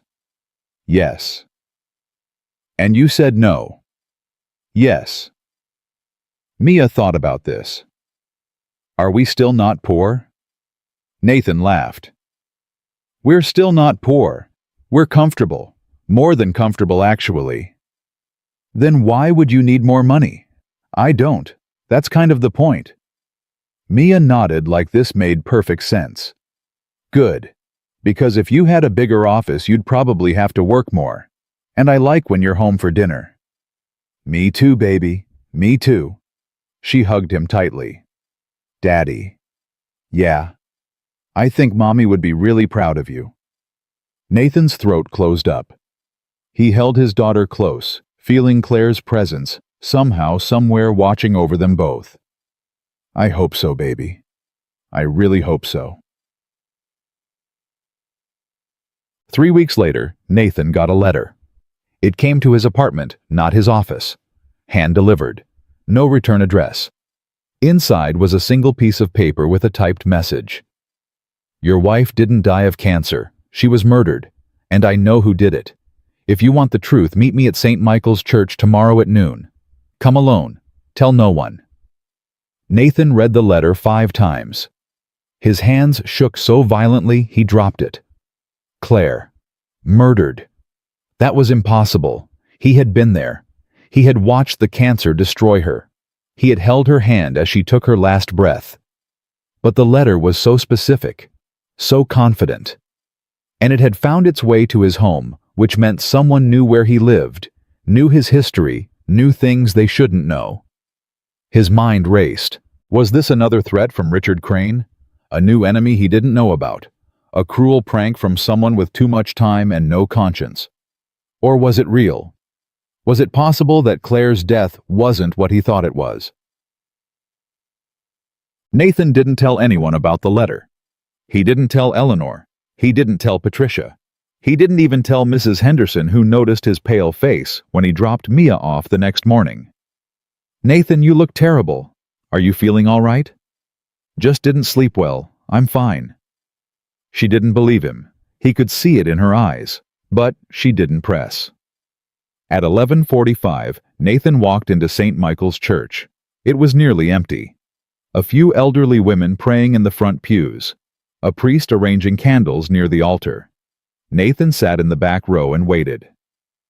At noon exactly, someone sat down beside him. A woman, middle-aged, gray hair, tired eyes. She wore simple clothes, nothing expensive, nothing memorable. Mr. Cole. Who are you? My name doesn't matter. What I know does. Nathan turned to face her. Then tell me what you know. Your wife Claire. She worked as a nurse at Boston Memorial, in the oncology department. I know that. Did you know she discovered something about 6 months before she got sick? Nathan's heart pounded. What are you talking about? She found evidence that certain patients were being deliberately misdiagnosed, given treatments they didn't need. Some of them died. Others were bankrupted by medical bills for conditions they never had. Nathan felt like the ground was shifting beneath him. Claire compiled evidence. She was going to take it to the authorities. But before she could, she got sick. The same kind of cancer she'd seen in the patients who were being exploited. You're saying someone gave her cancer. I'm saying someone made sure she would never talk. The woman's voice was flat, emotionless. There were experimental treatments at the time, drugs that could cause rapid cancer growth. They were supposed to be locked away, used only in research settings. But someone had access. Nathan couldn't breathe. Who did this? I don't know the name, but I know where to look. The woman slid a folder onto the pew between them. This is everything Claire compiled. I found it hidden in her locker after she died. I've been holding on to it for 3 years trying to figure out what to do." "Why now?" "Why tell me now?" "Because I saw you on the news. I saw what you're doing with the Second Dawn Initiative. I saw how you talked about your wife." The woman's voice cracked slightly. "Claire was my friend. She was the only person in that hospital who treated me like a human being. And she died because she was trying to do the right thing." Nathan grabbed the folder. His hands were shaking. "What do you want me to do?" "I want you to finish what she started. I want you to find out who killed her and make them pay." The woman stood. "But be careful, Mr. Cole. Whoever did this has power, resources. They killed once to protect their secret. They'll kill again." She started to walk away. "Wait." Nathan grabbed her arm. "How do I contact you?" "You don't. I've told you everything I know." She pulled free. "The rest is up to you." She disappeared through a side door. Nathan sat alone in the empty church, holding a folder full of secrets, his entire world crumbling around him. Claire. Murdered. Everything he thought he knew was a lie. Nathan went home and locked himself in his apartment. He spread the contents of the folder across his kitchen table. Medical records, internal memos, handwritten notes in Claire's familiar script, photographs of documents that had been destroyed. It was all there. Every piece of evidence Claire had gathered, every patient who had been victimized, every suspicious death. And in the center of it all, a name. Circled 3 times in red ink. Dr. Harrison Wells, Chief of Oncology at Boston Memorial. The man who had diagnosed Claire's cancer. The man who had treated her until her final breath. The man who had held Nathan's hand at the funeral and said, "I'm so sorry. We did everything we could." Nathan stared at the name until his vision blurred. Dr. Harrison Wells had killed his wife, and Nathan was going to destroy him. He didn't sleep that night either. He sat at the table reading every document, memorizing every detail, building a case in his mind. By dawn, he had a plan. But first he needed help. He called Eleanor. "Nathan, it's 6 a.m. Is everything okay?" "No, nothing's okay." His voice was raw. "I need to see you, today, as soon as possible." "What's wrong?" "I can't tell you over the phone, but it's about Claire. It's about everything." Silence on the other end. "Come to my house. Not the office. My house. I'll text you the address." "Thank you, Eleanor." "Don't thank me yet. Something tells me this is going to change everything." She had no idea how right she was. Eleanor's home was a mansion in Brookline. Nathan had never been there before. He felt out of place the moment he walked through the door. Everything was too clean, too expensive, too perfect. Eleanor met him in the library. A real library, with floor-to-ceiling bookshelves and leather furniture that probably cost more than his car. "Sit. Talk." Nathan handed her the folder. For 20 minutes, Eleanor read in silence. Her face grew paler with every page. When she finished, she looked up. "You're telling me Dr. Harrison Wells murdered your wife?" "I'm telling you, Claire discovered a medical fraud scheme that was killing patients. She was going to expose it. And before she could, she mysteriously developed the exact kind of cancer that was being used to exploit patients." "This is..." "Nathan, this is massive. If this is true, it's true. I know it's true. Claire wrote those notes. I recognize her handwriting. I recognize the way she thought, the way she organized information." Eleanor set down the folder. "What do you want to do?" "I want to destroy him. I want to expose what he did. I want him to rot in prison for the rest of his life." "That's not a plan. That's revenge." "Maybe. But it's also justice." Nathan leaned forward. "Eleanor, my wife died believing she'd failed. She thought the cancer beat her. She never knew that someone had stolen her chance to fight." Eleanor was quiet for a long moment. "I'll help you," she finally said. "Whatever you need, lawyers, investigators, resources. But we have to be smart about this. Harrison Wells is connected. He's on the boards of 3 hospitals. He has friends in every corner of the medical establishment. I don't care how connected he is. You should, because if we go after him and fail, he'll bury us. Both of us." Eleanor stood. "We do this right or we don't do it at all. Agreed?" Nathan met her eyes. "Agreed." Ching. The investigation took 3 months. Eleanor hired the best private investigators in the country. They dug into Harrison Wells's past, his finances, his connections. They interviewed former patients, former colleagues, former lovers. What they found was worse than Nathan had imagined. Wells had been running his scheme for over a decade. Hundreds of patients, millions of dollars, dozens of deaths. He had built a network of corrupt doctors and administrators who looked the other way in exchange for a cut of the profits. And Claire hadn't been his first victim. She had been his 20th. 19 other whistleblowers had tried to expose him over the years. 19 other people had mysteriously gotten sick, or had accidents, or simply disappeared. Claire was just the latest in a long line of people Harrison Wells had silenced. When Nathan saw the final report, he wept. For Claire. For the 19 others. For every patient who had suffered because one man valued money over human life. "We have enough," Eleanor said. "Enough to destroy him 10 times over." "Then let's do it." "Are you sure? Once we start, there's no going back. Your name will be attached to this forever. Mia's name will be in the press.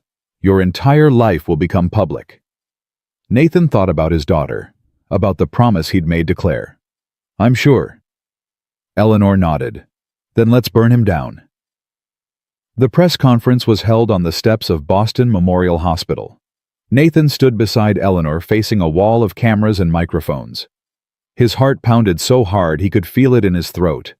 3 months of investigation. 3 years of grief. Everything came down to this moment.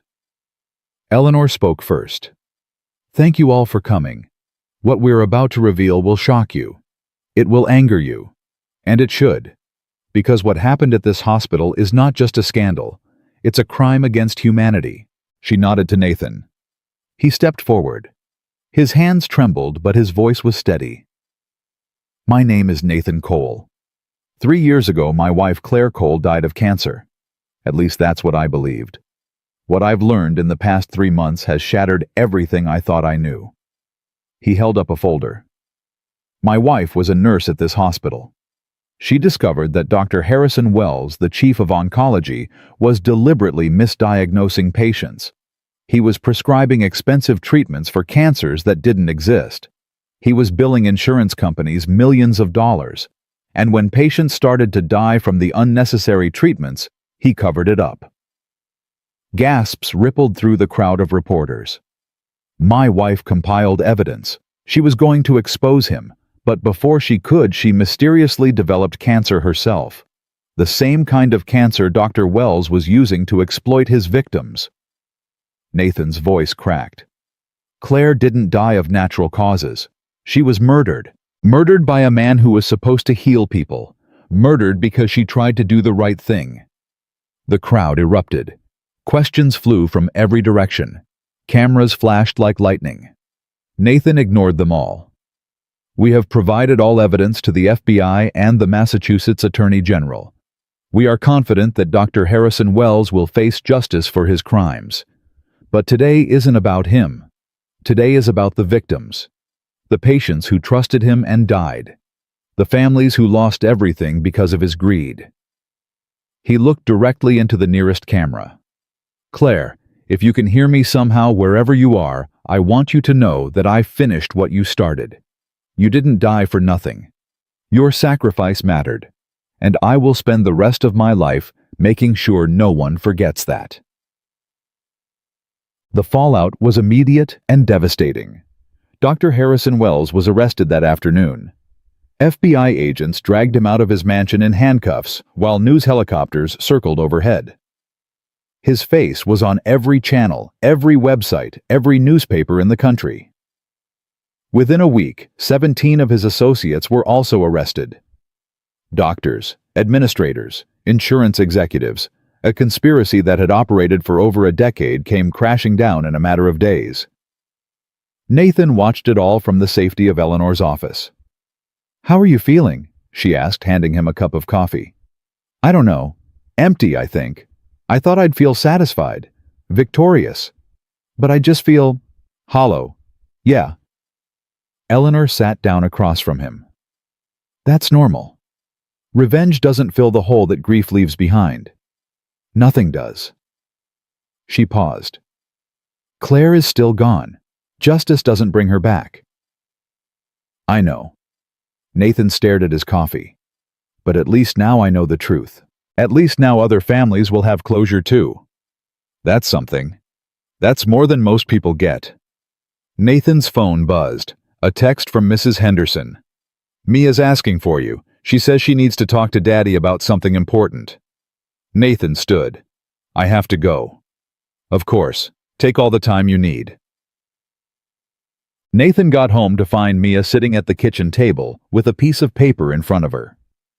"Hey, baby. Mrs. Henderson said you needed to talk to me about something important." Mia looked up. Her eyes were red.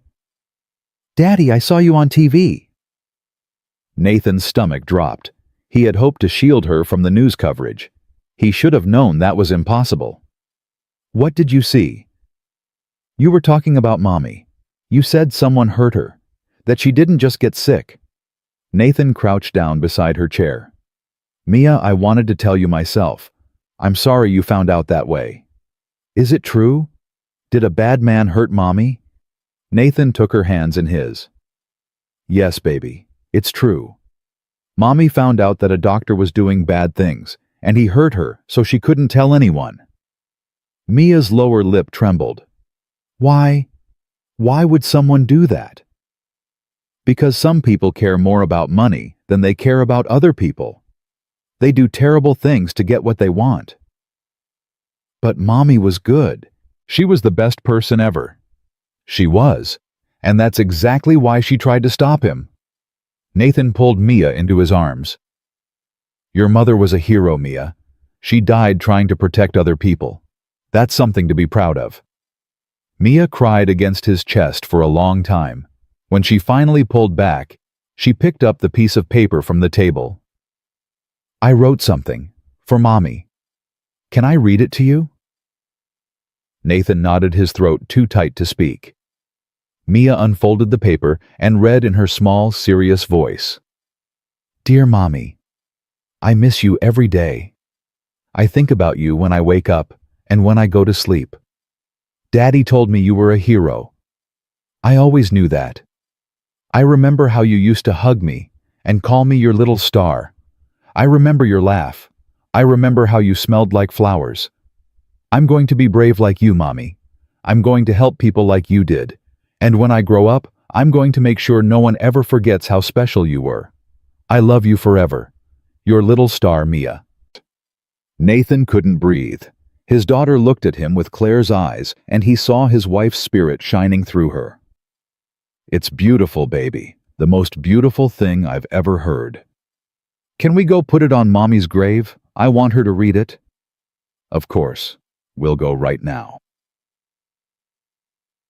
They drove to the cemetery as the sun began to set.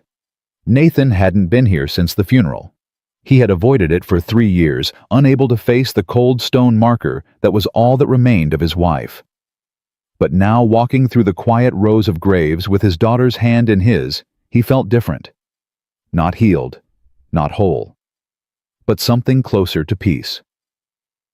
They found Claire's headstone, simple white marble, her name, her dates, and a quote she had chosen herself years before she got sick.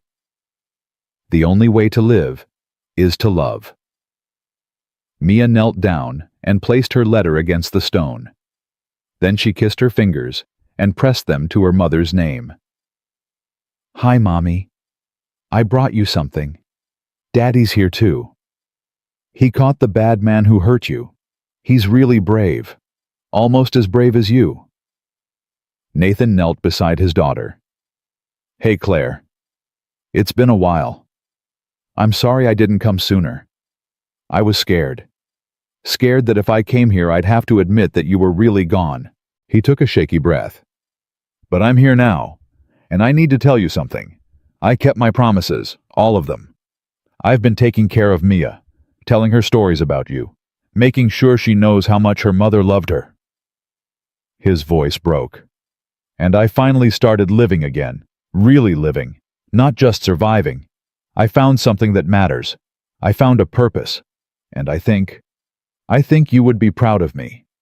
He touched the cold stone. "I miss you every day, Claire. Every single day. But I'm okay now. Mia's okay. We're going to be okay." He stood wiping his eyes. Mia slipped her hand into his. "Do you think Mommy hurt us?" "I know she did, baby. I know she did." The trial of Dr. Harrison Wells began 4 months later. Nathan testified for 3 days. He presented the evidence Claire had compiled. He described finding the note. He detailed the investigation that had brought Wells to justice. The courtroom was packed every day. Families of victims filled the gallery. Reporters scribbled notes furiously. The whole country watched as the truth finally came to light. Wells's lawyers tried everything. They attacked Nathan's credibility. They claimed the evidence was fabricated. They argued that Claire's cancer was a tragic coincidence. None of it worked. The prosecution presented testimony from 18 former patients who had been misdiagnosed. They showed financial records proving Wells had made over $30 million from his scheme. They brought in expert witnesses who confirmed that Claire's cancer had been artificially induced. On the final day, Nathan was allowed to give a victim impact statement. He stood before the court, facing the man who had murdered his wife. "Dr. Wells, I've thought a lot about what I wanted to say to you today.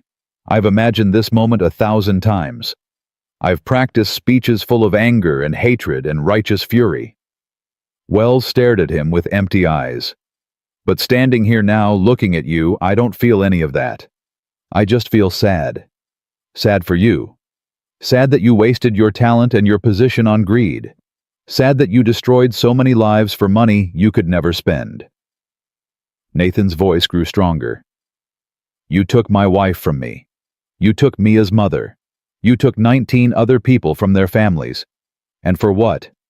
A bigger house? A nicer car? Did any of it make you happy?" Wells said nothing. "I'm not here to ask for vengeance. I'm here to ask for justice. Not for me, for Claire. For every person you hurt. For every family that will never be whole again." Nathan looked at the jury. "Claire Cole was the kindest person I ever knew. She spent her life helping others. And when she discovered the truth about Dr. Wells, she didn't run. She didn't hide. She did what she always did. She tried to help." His voice broke. "She died a hero, and I will spend the rest of my life making sure her sacrifice was not in vain." The jury deliberated for 4 hours, guilty on all counts.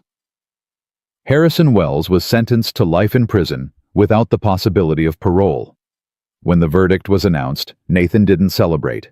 He simply closed his eyes and whispered, "We got him, Claire. We finally got him."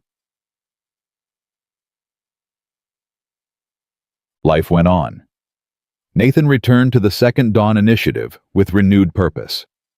The program had continued to grow during the trial, now helping over 500 families across the greater Boston area. Rosa was promoted to supervisor at Boston General. She spent her lunch breaks training new medical assistants through the program, passing on what she had learned. Marcus opened his own restaurant, a small place, nothing fancy but packed every night. He named it Claire's Kitchen in honor of the woman who had inspired the man who had saved him. Angela became a certified counselor and started a support group for domestic abuse survivors. She met with women every Tuesday night, sharing her story, offering hope. And Nathan kept working, one family at a time, one life at a time. Never forgetting where he came from, never forgetting what it meant to be invisible. 6 months after the trial, Nathan received an unexpected visitor at his office. Patricia knocked on his door. "There's someone here to see you. Says he knows you from the old days." Nathan looked up. "Who?" A familiar figure stepped into the doorway. Bob, from the diner. "Hey, kid. Been a while." Nathan jumped up and embraced him. "Bob, what are you doing here?" "Came to see the famous Nathan Cole in his natural habitat." Bob looked around the office whistling. "Not bad. Long way from Old Maple." "It's just an office." "It's a hell of a lot more than that." Bob sat down heavily in a chair. "I've been following your story, the trial, the program, everything." Yeah. And I've been thinking about something you said to me once, back when you were still pouring coffee and pretending you were okay." Nathan frowned. "What did I say?" "You said everyone deserves a second chance, even grumpy old bastards who work too hard and dream too little." Bob's eyes glistened. "You were talking about Marcus, but I think you were also talking about yourself." "Maybe?" "No, maybe about it." Bob leaned forward. "You gave yourself a second chance, Nathan. And then you gave it to hundreds of others. That's not nothing. That's everything." Nathan was quiet for a moment. "I couldn't have done any of it without the foundation I built at your diner. 5 years of learning to see people, to really see them. You taught me that, Bob." "I didn't teach you anything. You already had it in you. I just gave you a place to practice." Bob stood and reached into his pocket. "Speaking of which, I came here to give you something." He pulled out a worn envelope and handed it to Nathan. "What's this? Open it." Nathan opened the envelope. Inside was a photograph, an old one faded at the edges. It showed Nathan on his first day at the diner, 5 years ago. He looked tired, broken, defeated. But there was something in his eyes, a spark that hadn't quite gone out. "I took that picture the day you started," Bob said. "Something about you made me want to remember that moment. I didn't know why at the time." Nathan stared at the photo. "Now I know." Bob put his hand on Nathan's shoulder. "You were always going to be someone, kid. You just needed time to figure out who." That Friday night, Nathan worked his shift at Old Maple Diner. He had kept his promise. 1 shift a week. Every week. No matter how busy he got. No matter how many meetings or interviews or responsibilities demanded his time. The diner was the same as always. Cracked vinyl booths. Flickering fluorescent lights. Coffee that was always either too hot or too cold. Joe sat at the counter telling stories about hauls he'd made in the 70s. A new waitress named Carla was learning the ropes, nervous but determined. The smell of grease and coffee hung in the air like a prayer. Nathan poured refills and took orders and wiped down tables. He remembered names. He asked about families. He listened. Near closing time, a young woman walked in. She was maybe 25, exhausted. Her clothes were worn, but clean. She had a baby in her arms, maybe 6 months old. The baby was crying. She sat down at the counter and studied the menu like it was a test she was failing. Nathan approached. "What can I get you?" The woman looked up. Her eyes were red from crying. "Just water. I can't." "Long night." She laughed bitterly. "Long year, long life." Nathan poured her a glass of water. Then he went to the kitchen and made a plate of food. Scrambled eggs, toast, hash browns, a cup of hot soup. He set it in front of her. "I didn't order this." "I know, it's on me." She stared at the plate, then at him, then back at the plate. "Why?" "Because someone did this for me once, when I needed it most." Nathan smiled. "Pay it forward someday." The woman broke down. Tears streamed down her face as she ate the first hot meal she'd had in days. The baby stopped crying, soothed by the warmth of his mother's arms. When she finished, Nathan sat down across from her. "What's your name?" "Emma." "Emma Rodriguez." "Tell me your story, Emma. She did. Abusive ex-boyfriend. No family. No job. Staying in a shelter with her baby. Trying to find a way out of a life that felt impossible. Nathan listened to every word. Then he pulled out a business card. This is the Second Dawn Initiative. It's a program that helps single parents get back on their feet. Job training, child care, housing assistance, everything you need. Emma looked at the card like it was made of gold. Is this real? Completely real. Call this number tomorrow. Ask for Patricia. Tell her Nathan sent you. Why would you help me? You don't even know me. Nathan thought about Claire, about Eleanor, about the construction worker who had saved Eleanor's mother decades ago, about the ripples that spread outward from every act of kindness. Because that's what we do, he said simply. We help each other. That's the only way any of us survive. Emma clutched the card to her chest.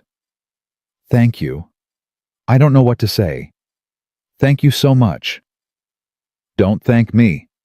Just remember this moment, and when you're on your feet again, find someone else who needs help. Pass it on. Emma nodded, tears still streaming. I will. I promise. She left. Nathan watched her go, holding her baby, holding hope. Closing time. Nathan wiped down the last table.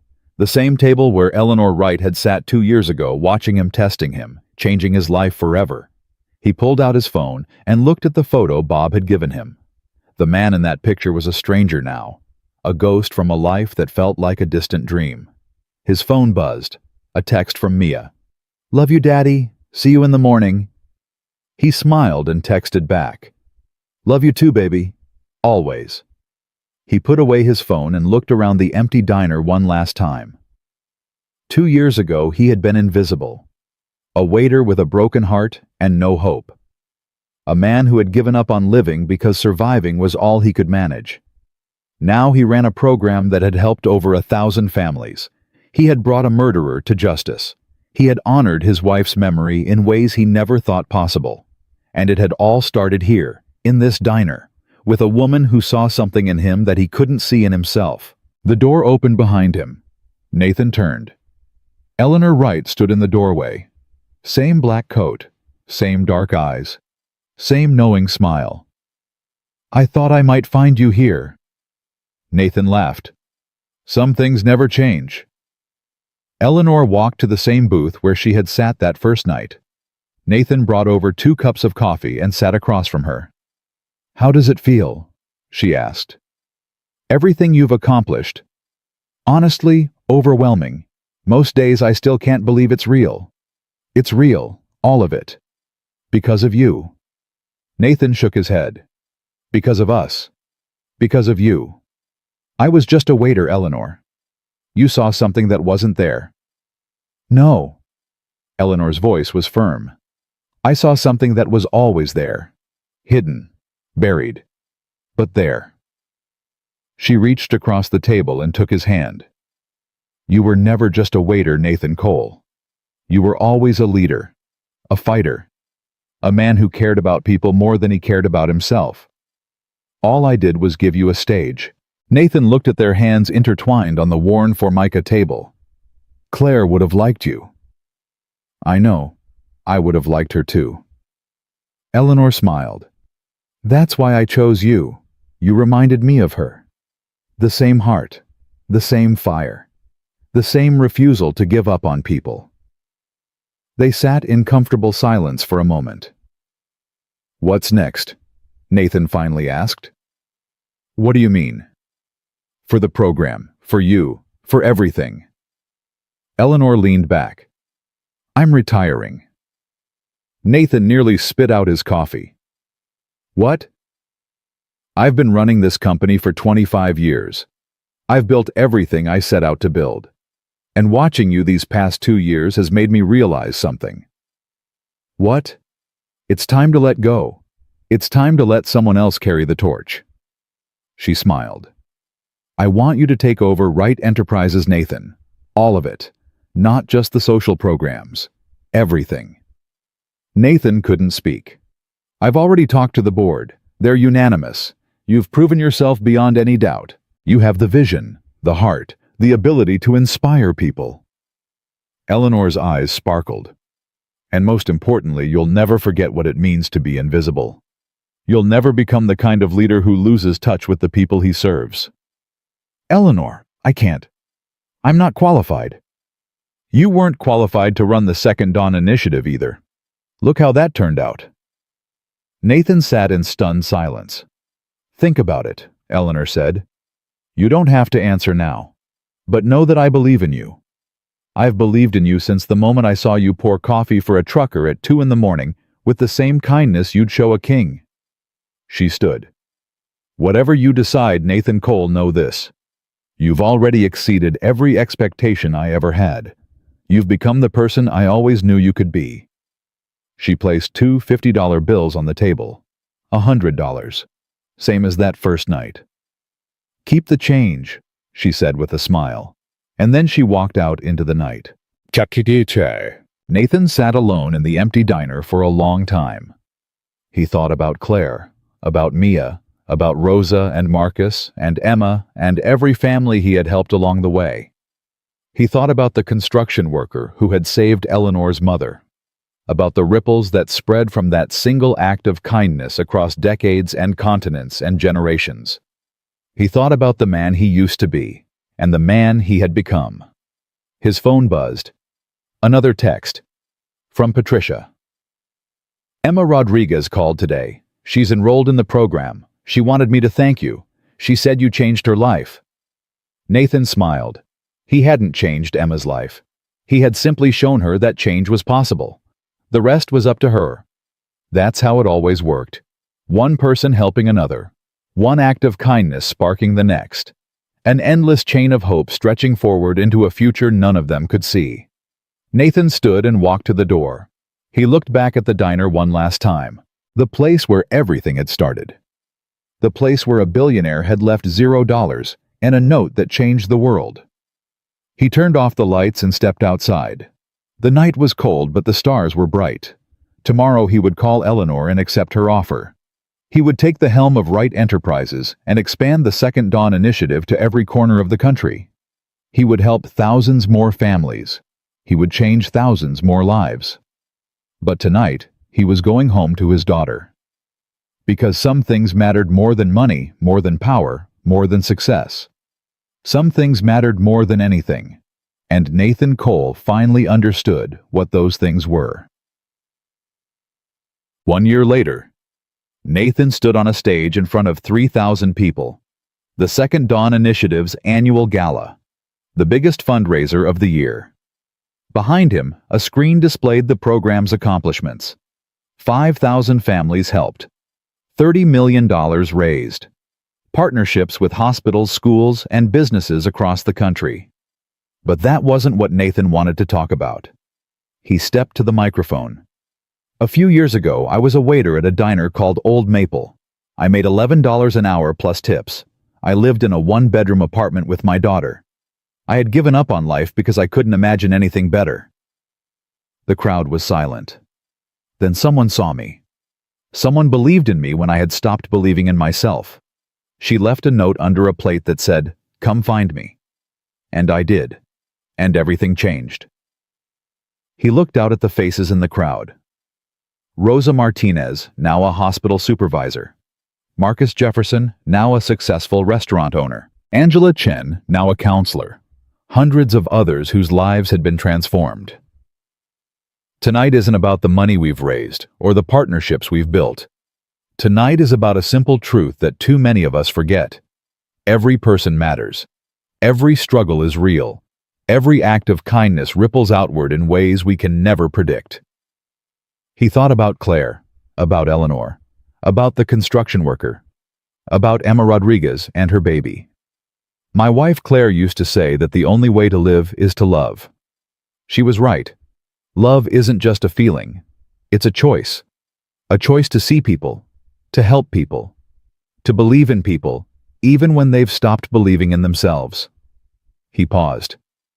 I'm standing here tonight because someone made that choice for me, And every family we've helped is proof that when we choose love over indifference, when we choose connection over isolation, when we choose hope over despair, miracles happen. Nathan's voice grew strong. So here's my challenge to everyone in this room. Tomorrow morning, when you go back to your lives, look for someone who's invisible, someone who's struggling, someone who needs a second chance, and choose them. Choose to see them. Choose to help them. He smiled. Because that's how we change the world. Not with grand gestures or massive donations, but with small acts of kindness repeated every day by ordinary people who refuse to look away. He raised his glass. To Claire Cole, to Eleanor Wright, to every person who ever believed in someone else's potential, and to all of you who will carry this mission forward long after I'm gone. The room erupted in applause. Nathan stood there, tears streaming down his face, surrounded by the family he had built through nothing but love and determination. Behind him on the screen, a final message appeared. Some tips are not measured in dollars. Some tips are measured in lives. Pay it forward. And across the city, across the country, across the world, thousands of people who had once been invisible were finally being seen, because one waiter had refused to give up, because one billionaire had left a note under a plate, because kindness once received could be given again and again. Forever forward.